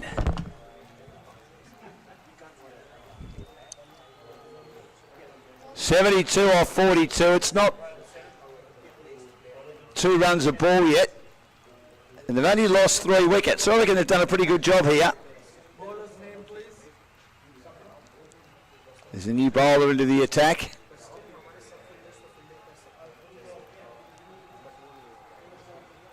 Abhishek, who did a great job with the bat. Love the way he batted. Abhishek Bajaj virtually run a ball earlier today, 36 off 38. Very compact player, very busy player, lovely soft hands, worked really hard to set up a good score for his team, which ended up being 178 for 7. At one stage it was 1 for 113 after 10, so Afghanistan did a pretty good job to sort of rein it in the last 10, but still the damage was done early. But they're not out of this, particularly with Lachlan Bangs going so well. Tavish has been watching like us, but he's in the middle, been at the non-strikers end. He gets the face now. Abhishek, oh, that is almost dragged on. It gets the bottom edge of the bat as it was a full banger, and he just manages to survive. He's 2. It's probably a good move that he got the single, because Lachlan Bangs is the man that's seeing them like a medicine ball at the moment. 56 off 36. And he's ready again as he swings long, he swings high, he swings magnificently, but straight down the throat of a fielder at deep mid-wicket. He didn't get enough elevation. The catch is taken underneath one of the lights, which is on, and there are plenty of people home, and a great innings of Lachlan Bangs comes to an end. He's out for 56, and Afghanistan are now 4 for 108 in the 14th over. And 71 off 40, and Lachlan Bang went bang one too many times. Sadly, well, he had to keep going. He had no choice, but what a wonderful innings. It was so good to watch.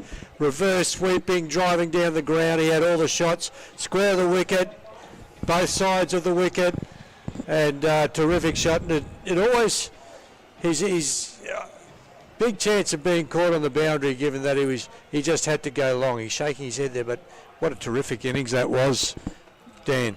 Wonderful. This is the big man Sultani coming in, who was going to come in at the 4 of the previous wicket, but hadn't been off the ground long enough, having suffered an injury while fielding. Right. So we got to the bottom of the impact player. Yes. Righto, all good. So the game is slipping away. I'm still saying with my win viz that you'd have Afghanistan at 70%. Sorry, you'd have Sydney Mavericks at 70% and Afghanistan at 30%, if that. Oh, I'm going to go to that more often than WinViz, because you were on fire yesterday. Some of your predictions, they just kept coming Hang off. on, 2 minutes ago you were having a crack at me saying that I was getting it wrong. I went the early crow. Yeah. No, I'm just trying to get you to miss one. I can't get you to miss one. I just went and spoke to that umpire too. He got my birthday right as well. Just gave him a year. Yeah, he's amazing. Birthday. The savant. Driven down the ground. And a lovely shot to long off. Yes, one of the umpires here has got a knack of knowing what day someone is born. Now, I was born January the 8th, 1969, which is a long time ago, and it was on a Wednesday. I would normally get my mother to be able to clarify that, but the great one no longer with us. And I looked it up online, and he was 100% right. He just got mine right. So did my brother as well. He looked it up last night. Yeah, and he knows every AFL flag winner since the moment from day dot. He's amazing, isn't he? Around the wicket, shorter, flatter one. It's called a wide. He was trying then to play the late cut. So just to finish on that, in 63, Geelong beat Hawthorn, and Bobby Skilton was a Brownlow medalist, and Yost Delight. He got the trifecta.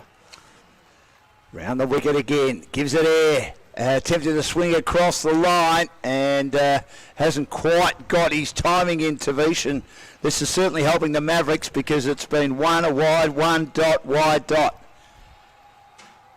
Not a lot of runs this over. They need about 11 and over. This is hit down the ground, hit nicely, but Long will come round and cut it off, and they only get one.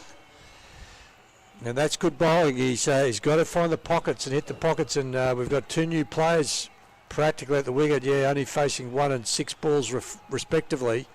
1 for 4, he'd be very happy with that. Yeah, Tavish Atanaika and Tashin Sultani. Great innings by Lockie Bangs, 56 still to come today.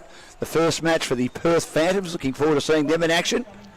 And Pakistan, after a magnificent bowling performance yesterday, they batted okay. It was a handy score, and it ended up being way too many for a disappointing India. So let's take a look at the worm. They're a fair way away from where, in fact, by the end of the next over, the Mavericks were 146, nearly 150, so a fair bit short of that. Oh. Short delivery, he was looking to pull that one, and that was past him before he'd even gone through his shot. It was already over the hat, past the Afghan Eagle logo on his cap, or on his helmet, I should say. He's tough because he's got a big grin there.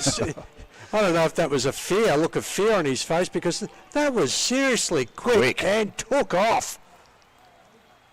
Shaminder is pretty quick, isn't he? Quicker than I thought. And this is driven down the ground for 1. And that's all they'll get. Sedately played by Tavish, bringing Tashin, the right-hander, on now at 4 for 112 in the 15th over. The highlight in this innings has been Lachlan Banks, 56. Ronnie Chopra got 65, and there were some other useful contributions in the Mavericks' fine total of 7 for 178, including this man hitting a 6, an incredible shot off his bootlaces over backward square, the last ball. Shaminder again. This is swung away nicely on the bounce. Good piece of fielding. The fielder had to come in quickly and then stop and prop, and it was knocked away, allowing a second run. But that was a pretty good effort, because I think he thought originally he may try and catch that, but in the end he just had to stop in his tracks, but did well to ensure it didn't get away from him for another 2 runs to make it 4. Discretion, better part of Valour there. You definitely don't want to give away a boundary at this stage. 2 new batsmen into the crease. 4 for 114 in the 15th. Getting away from them now. Although that is a magnificent shot, hit powerfully. The 2 fielders try and stop it. It was an acrobatic effort to try and stop it, but forlorn in the end. It just got away from the fielder camped at deep mid-wicket. Tahsin, beautiful field selection there. Hit that gap. And a valiant effort there to try and stop the ball, but a good boundary, much needed boundary. 4 for 118, Tahsin 7 off 3. He can certainly hit a ball, it looks like. Picking the gaps there between deep mid-wicket and cow corner on the onside, in front of our commentary position here at Cranbourne Cricket Club for day 2 of the ACL 2023. Thanks to Landmark. And this is down the leg side. I would have thought it's a wide. Again, bowling with serious heat, Shaminder. 17 fours and 3 sixes in this inning so far by the Afghan Eagles. They'd dearly like a few more in that sixes column, wouldn't they? They sure would.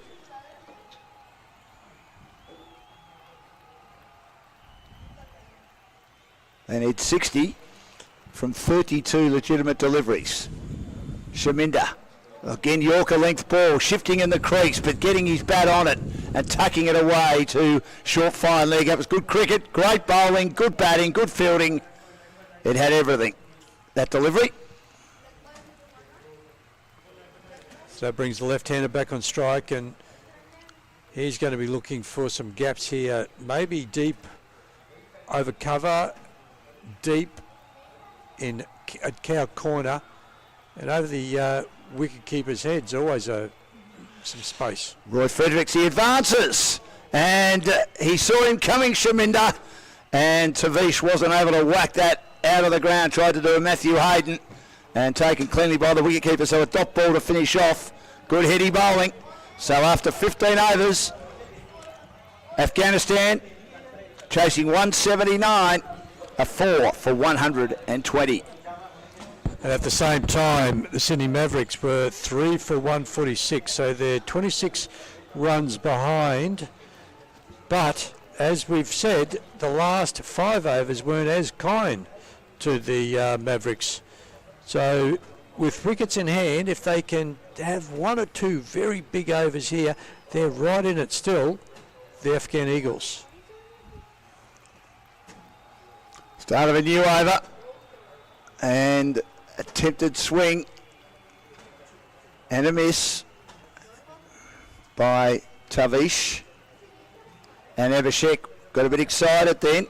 Good piece of bowling, gave it some air and bamboozled the right-hander who was aiming, I reckon, for cow corner with the wind to the onside for the right-hander. Gets some air, whacks it down the ground, along the ground, but long off will intercept just 1. So let's just make a comparison here. I'm going to be interested in this. This same over for the Sydney Mavericks only went for 3. That's right. So if they can start getting ahead of where the Mavericks were from this stage, it can bring them back into the game. Round the wicket, Abshek bowls again, playing across the line, the sweep as he swings it around the corner to deep backward square, tucks it for 1 and gets another single, which won't help. When I say it won't help, all runs do help, but they need some boundaries, they need some sixes. 4 for 122. Tashin again, hits it high, hits it long. I reckon he's under some pressure here. No, he's lucky. It bounces in front of the fielder at deep mid-wicket. He didn't get enough of that to go the distance, and lucky for him, he was able to find a gap. Yeah, the fielder wasn't able to get there in time. Yeah, miss hit doesn't quite make it to that deep boundary. It's a long boundary out that side of the ground. This is a nice shot again by Tavish, tossed up, but bowling pretty full and straight at the moment. With Abhishek. With lovely control. Yep. To only go for 4 runs, 4 one-run singles this over. Abhishek to Tashin, and that is a flatter delivery, and that is blasted down to cow corner on the bounce. Once more, they've got all the exits covered where they're aiming for boundaries. The Afghan team, and Sydney Mavericks doing a great job here. Just 5 from the over, as Grant said, so 16 gone. 4 for 125, so 24 balls left, and they need 54 to win, so it's more than 2 runs off every ball. It's getting tough, isn't it? Look at the face score here. 1 for 66 off 6 for the Mavericks, 1 for 38 for the Eagles. 3 for 82 for the next 9 overs for the Eagles was profitable. Mavericks were 2 for 79. And then the last 5 overs, the Mavericks sort of fell apart a bit, but all the damage had been done. 4 for 32. And the Eagles at the moment, none for 5. So a big decision here for the captain about who he brings on. He's bringing back a spinner, Peru. 1 for 28 off his 3 overs so far. Tarsin looking at pulling off a big over here for his side. Needs to. They've got 3 on the boundary though, on the onside. Little bit of a gap though, between cow corner and mid-wicket. This is driven with minimal backlift and a good piece of fielding as it went straight down the ground and hit hard. And he had to work hard to stop that. Yeah, beautiful timing. They picked up 2. But again, finding the fielder, 4 for 127 of the 17th. And look at the Mavericks. They're actually tactically changing their cover, their short cover, and bringing in maybe a quicker player down to deep mid-off. And he's got a top edge here. This should be out. Oh, the wicket keeper had got away from him. It was in the air forever. He could have had a cup of tea, he could have had dinner, could have had lunch, could have had dinner next week as well. And in the end, in his endeavours to try and take the catch, it just got away from him, swirled away, and he lunged at it and dropped it. And Tavish somehow survives. And what he didn't do is he didn't get himself in a very good position. He was always looking over his back shoulder. And while he was having dinner, lunch, and next week's dinner, he could have moved around and probably taken the ball before his eye line. So over the shot, it was always going to be tough there, Dan. Well, that comes from, of course, a very good wicket keeper in Grant O'Hara. And this is swung down the ground. It's a flat delivery. Again, the two fielders are there in pursuit. That wideish long off and long on. And they meet and they cut it off. And So just one run, though. tough for Peru. They've done all the good work there with the drew the shot. Now needs to bounce back. Big last 3 balls in this over. 50 needed now.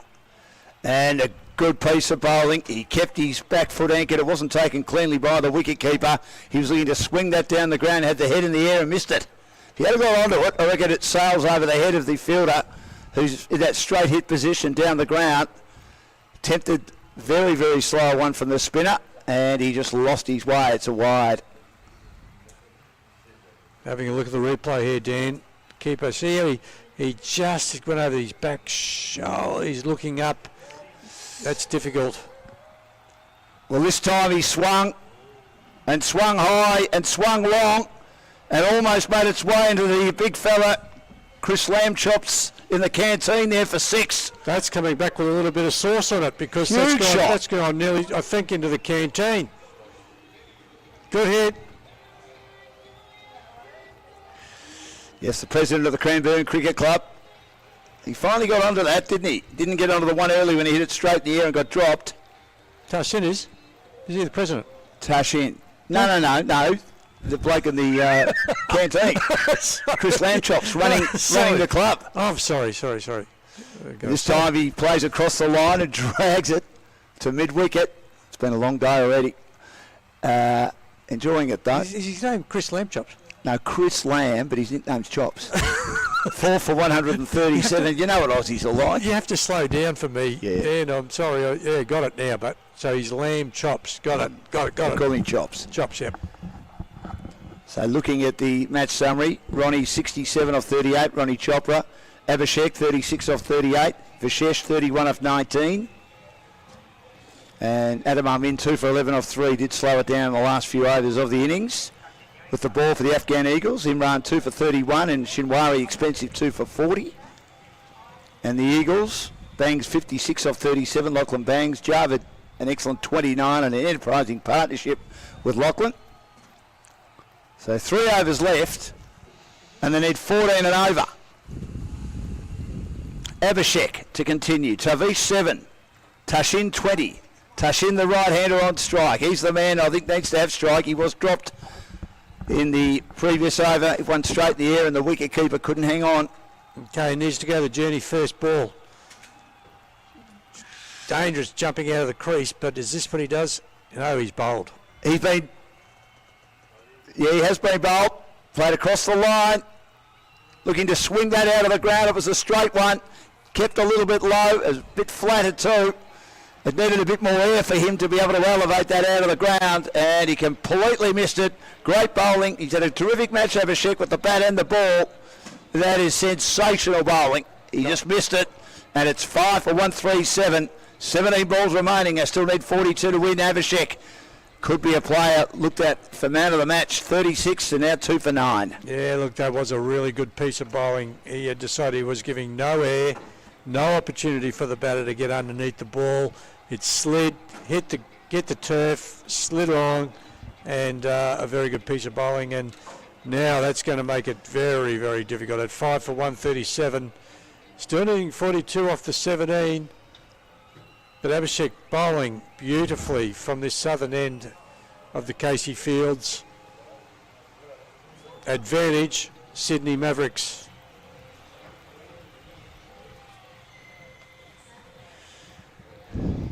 Yes, I would think now the WinViz would be 85-15. Okay, Dan's had an adjustment of the WinViz. Just my humble opinion, though. And as you know, Grant, opinions are like backsides. We've all got one. We've all got them. Yes. 3 overs left. 17 balls left. Abhishek to bowl to Dawa. And Dawa is beaten, attempting to swing out of the ground. Evershek thought he might have got an edge on that. Maybe the back of the bat, but he was the only one half interested, or even a quarter interested. Wonderful bowling here, Abhishek. Yeah. He's got a real spring in his step. They're coming Sure up has. nicely. He's Hit on the pad, they'll run through for a leg by. Good running, good proactive running by Tavish. Darwin wasn't sure where the ball was. It dropped in front of him, as you can see on the screen, and Tavish said, let's go, big fellow, and he does. So it's 5 for 138, 15 balls left, 41 required okay. for the Eagles. Cow corner is in play because left-hander, wheelhouse, if he pitches anywhere, well, basically anywhere, it's cow corner. Abhishek again gives it air, driven by Tavish. And that's really good bowling, keeping it full. He couldn't get under it. It was full enough that he had to hit the ball. When he hit the ball along the ground, half volley, and a wonderful over. I'd say him or Ronnie Chopper, the favourites for the best man on the ground. This is cut away nicely by Dawa. There's a misfield. They could have gone for 2, but they sort of just muddled through with the first run without a lot of intensity. He thought maybe he hit it too hard to the fielder at deep cover, but there was a fumble. 5 for 140. 39 required off 13. So 3 runs off every ball. A flatter delivery. He gets a top edge here. It may be caught, should be caught, dropped again. Well, once more, I think the fielder was a little bit unsure. It might be a bit windier out there than we anticipate. And he thought, yeah, I think I've got it. Let's have a look at the replay. And the keeper at this stage is going, yours. Oh, no, maybe I should have had another crack. He didn't have to lunge. It just went straight through his fingers in the end. 2 runs from it, 5 for 142. So they're fielding, letting them down late, Sydney Mavericks, but I have a feeling, Grant, I don't think it's going to make a lot of difference. Mind you, Abhishek should have 3 wickets, which might firm him for the man of the match. He should get 1 more over, though. He's been outstanding. Yeah, Big Ronnie's my go. He really held the innings together just after they lost an early wicket, and at that stage I'm thinking, gee, the Afghan Eagles look like they could be well on top here, but the 67 off 38 in these conditions, Abhishek, yeah, he's been unlucky and he's bowled well, but just at this stage my money's on Ronnie. 5 for 142, Tavish 10, Darwin 1. And this is on the leg stump. This is flicked away nicely. Fielder running around a long way. Oh, it's taken an outstanding catch. Outstanding catch by the wicketkeeper. He ran a long way and brought down a ripper after dropping the easy one. He's taken the hard one. He would have run 30 to 35 metres to take that. He was determined to take it, got himself in the right position, didn't really have to lunge. What a catch, Grant. Catches win matches, and Darwin departs for 1.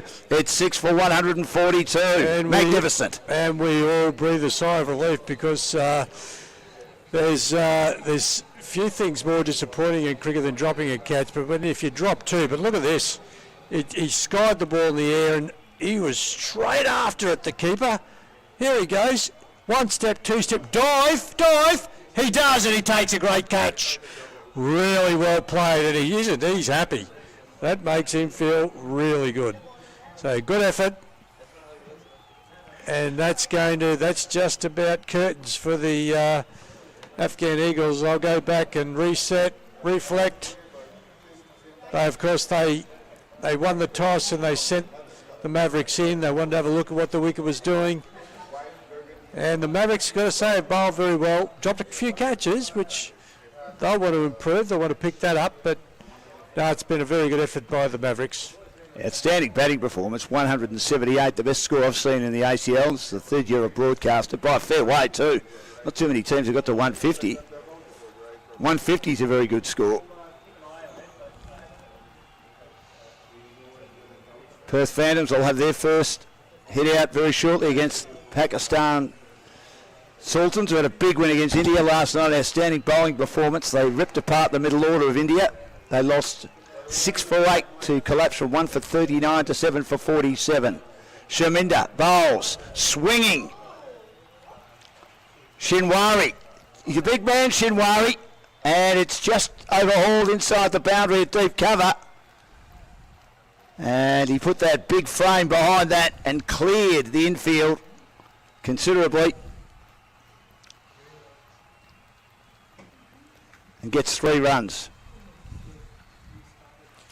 Yes, the new player Shinwari. Let's see Tavish now back on strike. He took some tap with the ball.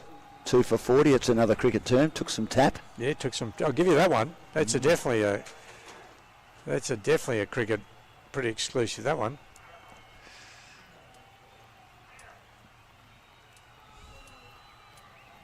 So what are we doing in the field? We're bringing the cover sweeper around a little. We've got the long on, deep mid wicket, deep square leg and a deep third man. They need 34 off 10. Shaminda bowls. He bowled him right through him. Looking again to swing across the line, which has been their modus operandi, except for Lachlan Bangs, who made that brilliant 56. But he's bowling on line, Shaminda, and the captain again doing the job for his team.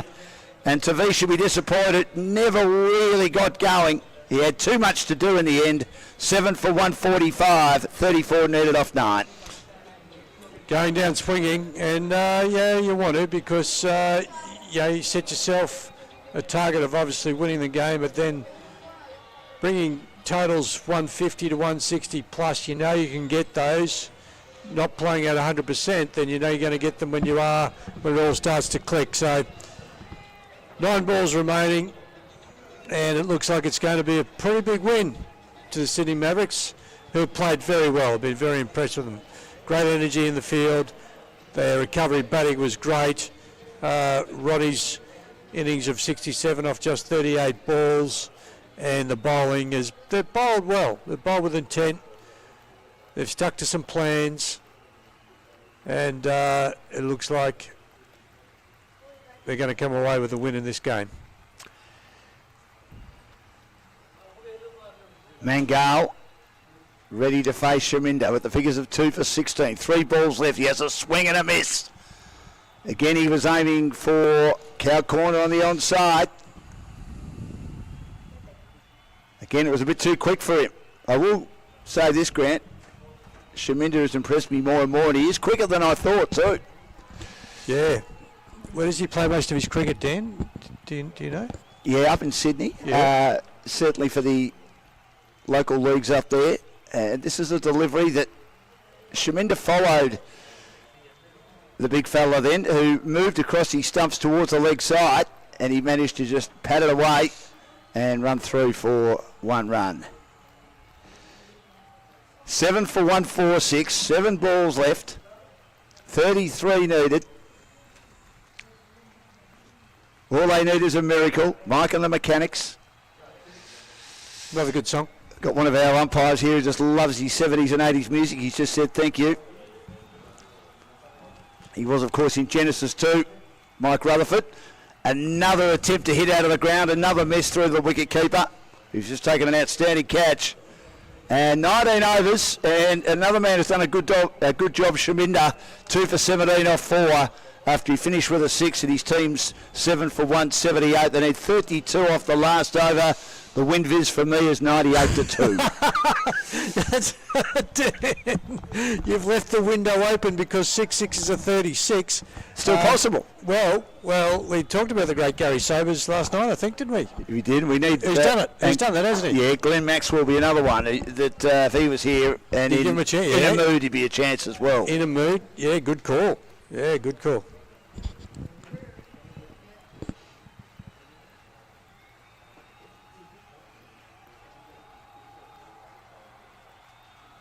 Abhishek, who's been outstanding, round the wicket to start the last over. Gives it air. It's chipped down the ground, and it beats the fielder. Completely misread it, and it goes to the boundary for 4. Been outstanding. From Gayrat to start the last over. Gives it air. Mangal, he moves to 5 off 3. Yeah, some of their fielding has been a little bit lackadaisical and lacklustre, the Mavericks. I think he might have thrown up the white flag there, to be honest. Maybe at this stage of the game, not getting an injury was the preferred option there by the fielder deep mid-off. The important aspect is that they don't shove that out of the cover. I've had a great win. The fielding will get better. They need to work on the fielding. As again he advances Mangal. The return's a pretty good one. He makes his ground as he virtually ran with the shot to mid-off. Has he hurt himself then as he was sliding and skidding in? Let's have a look at this.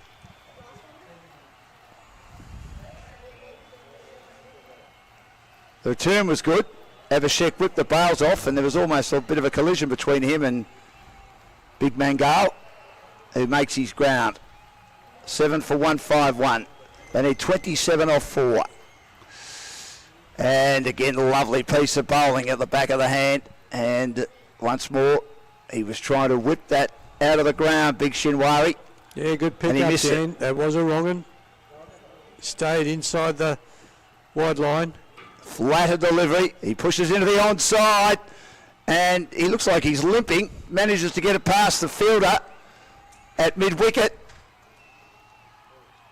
And they get 2. And it feels like a game at its last right. It is. Blake's falling over and Blake's not quite running. Well, Mangal's injured. He's clearly injured. Yeah. You can see it. Shinwari again. And the switch hits a good shot. It'll clear the fielder, who's camped at a whitish third man inside the circle. That's an excellent cricket shot. Well played. Yeah, it was well played. Shinwari to 9. 7 for 157. 1 ball left. Toss that up outside the off stump. Shuffled across his stumps and played the shot magnificently as a switch hit. 1 ball left. Going to be a big win for the Sydney Mavericks. The Afghanis, though, have kept at it.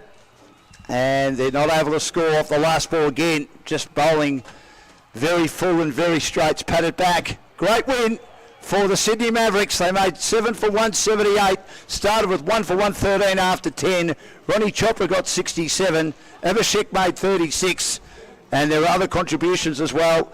Good effort by the Afghans to at least rein it in a bit. It could have got a lot worse at 178. And their batting was okay, helped by Lachlan Bangs, the young district cricketer from Ringwood here in Melbourne in the eastern suburbs. He got 56 off 37, but he needed a bit more support, didn't get it. And the Mavericks win by 21 runs after Afghan Eagles finish at 7 for 157. And Grant O'Hara, good effort by the Mavericks, 178. It's a great performance, but well done to the Afghan team to at least keep at it. And 157 wasn't a bad performance in the end, but they just didn't bowl well enough. Yeah, what did we learn from that game? Well, we learnt that we can get the 170s, 180s on this particular wicket, which is a really good sign. We also learnt that the Mavericks have got some really handy players at the top of the order there, not the least being Ronnie Chopra. That's his 67 off 38 balls. He was really quite commanding with the way he went about his batting. The bowlers, well, Imran took the most wickets. He took 4 wickets for 31. And the Afghan Eagles, having decided to win the toss and to send the Mavericks in, they wanted to see what the wicket just might do. And unfortunately, they were never really in the hunt with the chase. They started their first 5 overs 1 for 28, then got to 2 for 68, and that's when, by comparison, the Sydney Mavericks were well ahead of schedule at that particular time, and they just weren't able to reel them back in, Dan. Does it also tell us that the wicket's playing better, that we've had 2 teams make over 150? Yeah, I think so. Yeah, it does. It does. And that the teams are getting used to the conditions. Yeah. I know it's a different wicket today, but it seems to be helping the batters, doesn't it? It does. Which is fantastic. Does. Both your points are spot on. I think. Firstly, the wicket was playing a little kinder today, but also learning from them, watching what's going on, seeing what's happening in the games before, talking about your line and length when it comes to bowling, but also talking about the importance of not going through that half shot. You have to really go for them. Let's have a look at the scorecard for the Afghan Eagles. Imran made 6. Lachlan bangs 56. Impressed with him off 37 shots all around the wicket. And I really love the way he was hooking and pulling in particular. Javed got 29. A good partnership with Lachlan Bangs at one stage threatened to get Afghan even closer than they got. Tavish made 10. It was a struggle for him. Tashin got 20. And Darwin was out for 1. An outstanding catch by the wicketkeeper for Shesh, also batted well for the Sydney Mavericks. He dropped an easy one and caught the hard one, running 30 metres. It was a wonderful piece of fielding. The bowling figures, Shaminda 4 overs, 17 dots, 2 for 17, did a great job. Peru had 9 dots, 1 for 40, a bit expensive. Hussein 1 for 21 was terrific in his 3 overs with 10 dots. Raza none for 24 from 3. Sasish 1 for 22 with 7 dots, and Evershek 9 dots, 2 for 24, and that was a bit of a difference. More dots with the Sydney Mavericks bowlers than there was with the Afghan Eagles. And what do the Afghan Eagles need to do, Grant, as we look at the summary here? Chopra outstanding with his 67, Evershek 36, Vishesh 31, and we've spoken about Lachlan Bangs 56, and they shared the wickets around nicely, the Mavericks. What does the Eagles, or what do the Eagles need to do to improve to try and get a win next time? I was pretty happy with their batting unit. I just think it's their bowling and their fielding units. They dropped a few catches, and I just don't think they bowled to the same plans that the Sydney Mavericks did. Just that full outside off stump, nothing short, no drag down. So the 1 out of 3 I'm going to give them. They've got a lot of work to do. Let's get out to the Man of the Match award with Suhas, and we've got Pakistan and Perth coming up next. Check. Check. Check. Mic check. Check. Check. Mic check. Well, the Afghanistan Eagles did win the toss and choose to bowl first. But in the end, when it came to chasing, they weren't good enough. But I think they still got a lot of positives to take from this game. And as far as the Sydney Mavericks are concerned, they were phenomenal in different phases of the game, and they'll be quite happy putting the first points on the board as well. Hello and welcome. You're watching the post-match presentation of Landmark Presents Aussie Cricket League. And without further ado, let me introduce you to the post-match presentation party. We have with us Mr. Gurmeet Virdi. Thank you so much for joining us, Mr. Gurmeet from Sara & Co. He'll be giving away the Player of the Match award in just a moment's time. Let's have a chat with the captain who came second, Adam Amin.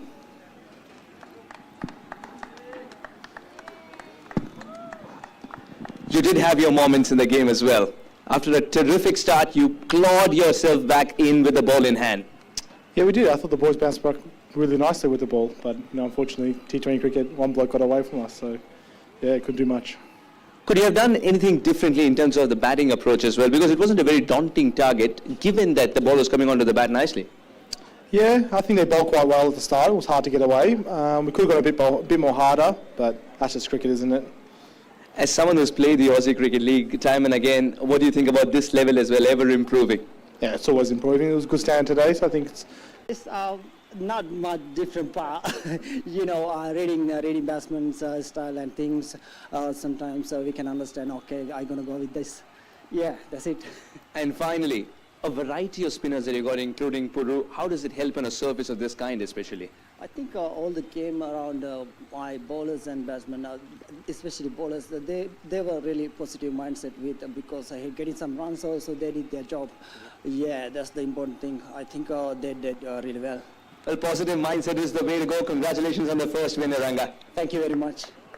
Shaminda Eranga, the captain who won the game, the Sydney Mavericks. It was a great win for them. It's a gritty win for them as well. It's time to give away the Player of the Match award, which is 500 Australian dollars. I request Mr. Gurmeet Virdi to be ready with the check, because it belongs to one man who was sensational with the bat in hand after losing an early wicket for Sydney Mavericks. Where are you, Ronnie? Ronnie Chopra for his 67 that turned the game around. Came in at a difficult situation. Please collect your check, Ronnie. Came in at a very difficult situation, but ensured that even after that early wicket, a good partnership is struck, all by striking those sixes with glee and ease. Well, congratulations, Ronnie. We had a chat at the end of the first innings. Now, of course, you said half the job is yet to be done. Quite happy with the bowling performance as well? Yeah, very happy. Yeah. the way our bowler bowls, it was like amazing. And yeah, our fielding was also good. So yeah. Your team is just 1 game old perhaps, but it seems like everyone knows their role really well. I think we know most of the players, so we know their game. That's why it's like very easy to know what their roles are. As far as this total is concerned, were you happy at the end of 170, or with the start that you gave, you're looking at 200 plus? Nah, the way we got the start, I thought maybe we're gonna go more than 200, but yeah, the way balls start turning, so I think it was good total. But I'll tell you what, your team has started off well, so congratulations on the win and all the best for the next one as well. Thank you, man. Thank you very much. The player of the match will be collecting the check from Mr. Gurmeet Virdi. It's Ronnie Chopra. Well, that's all we got for you from the post-match presentation of the first game. But as always, in Landmark Aussie Cricket League, we promise you in 2023 that it's going to be a double-header once again. So Pakistani Sultans are coming up to face against Perth Phantoms, who will be seen for the first time in the tournament. Don't go anywhere. We'll meet you at the toss in just a moment's time.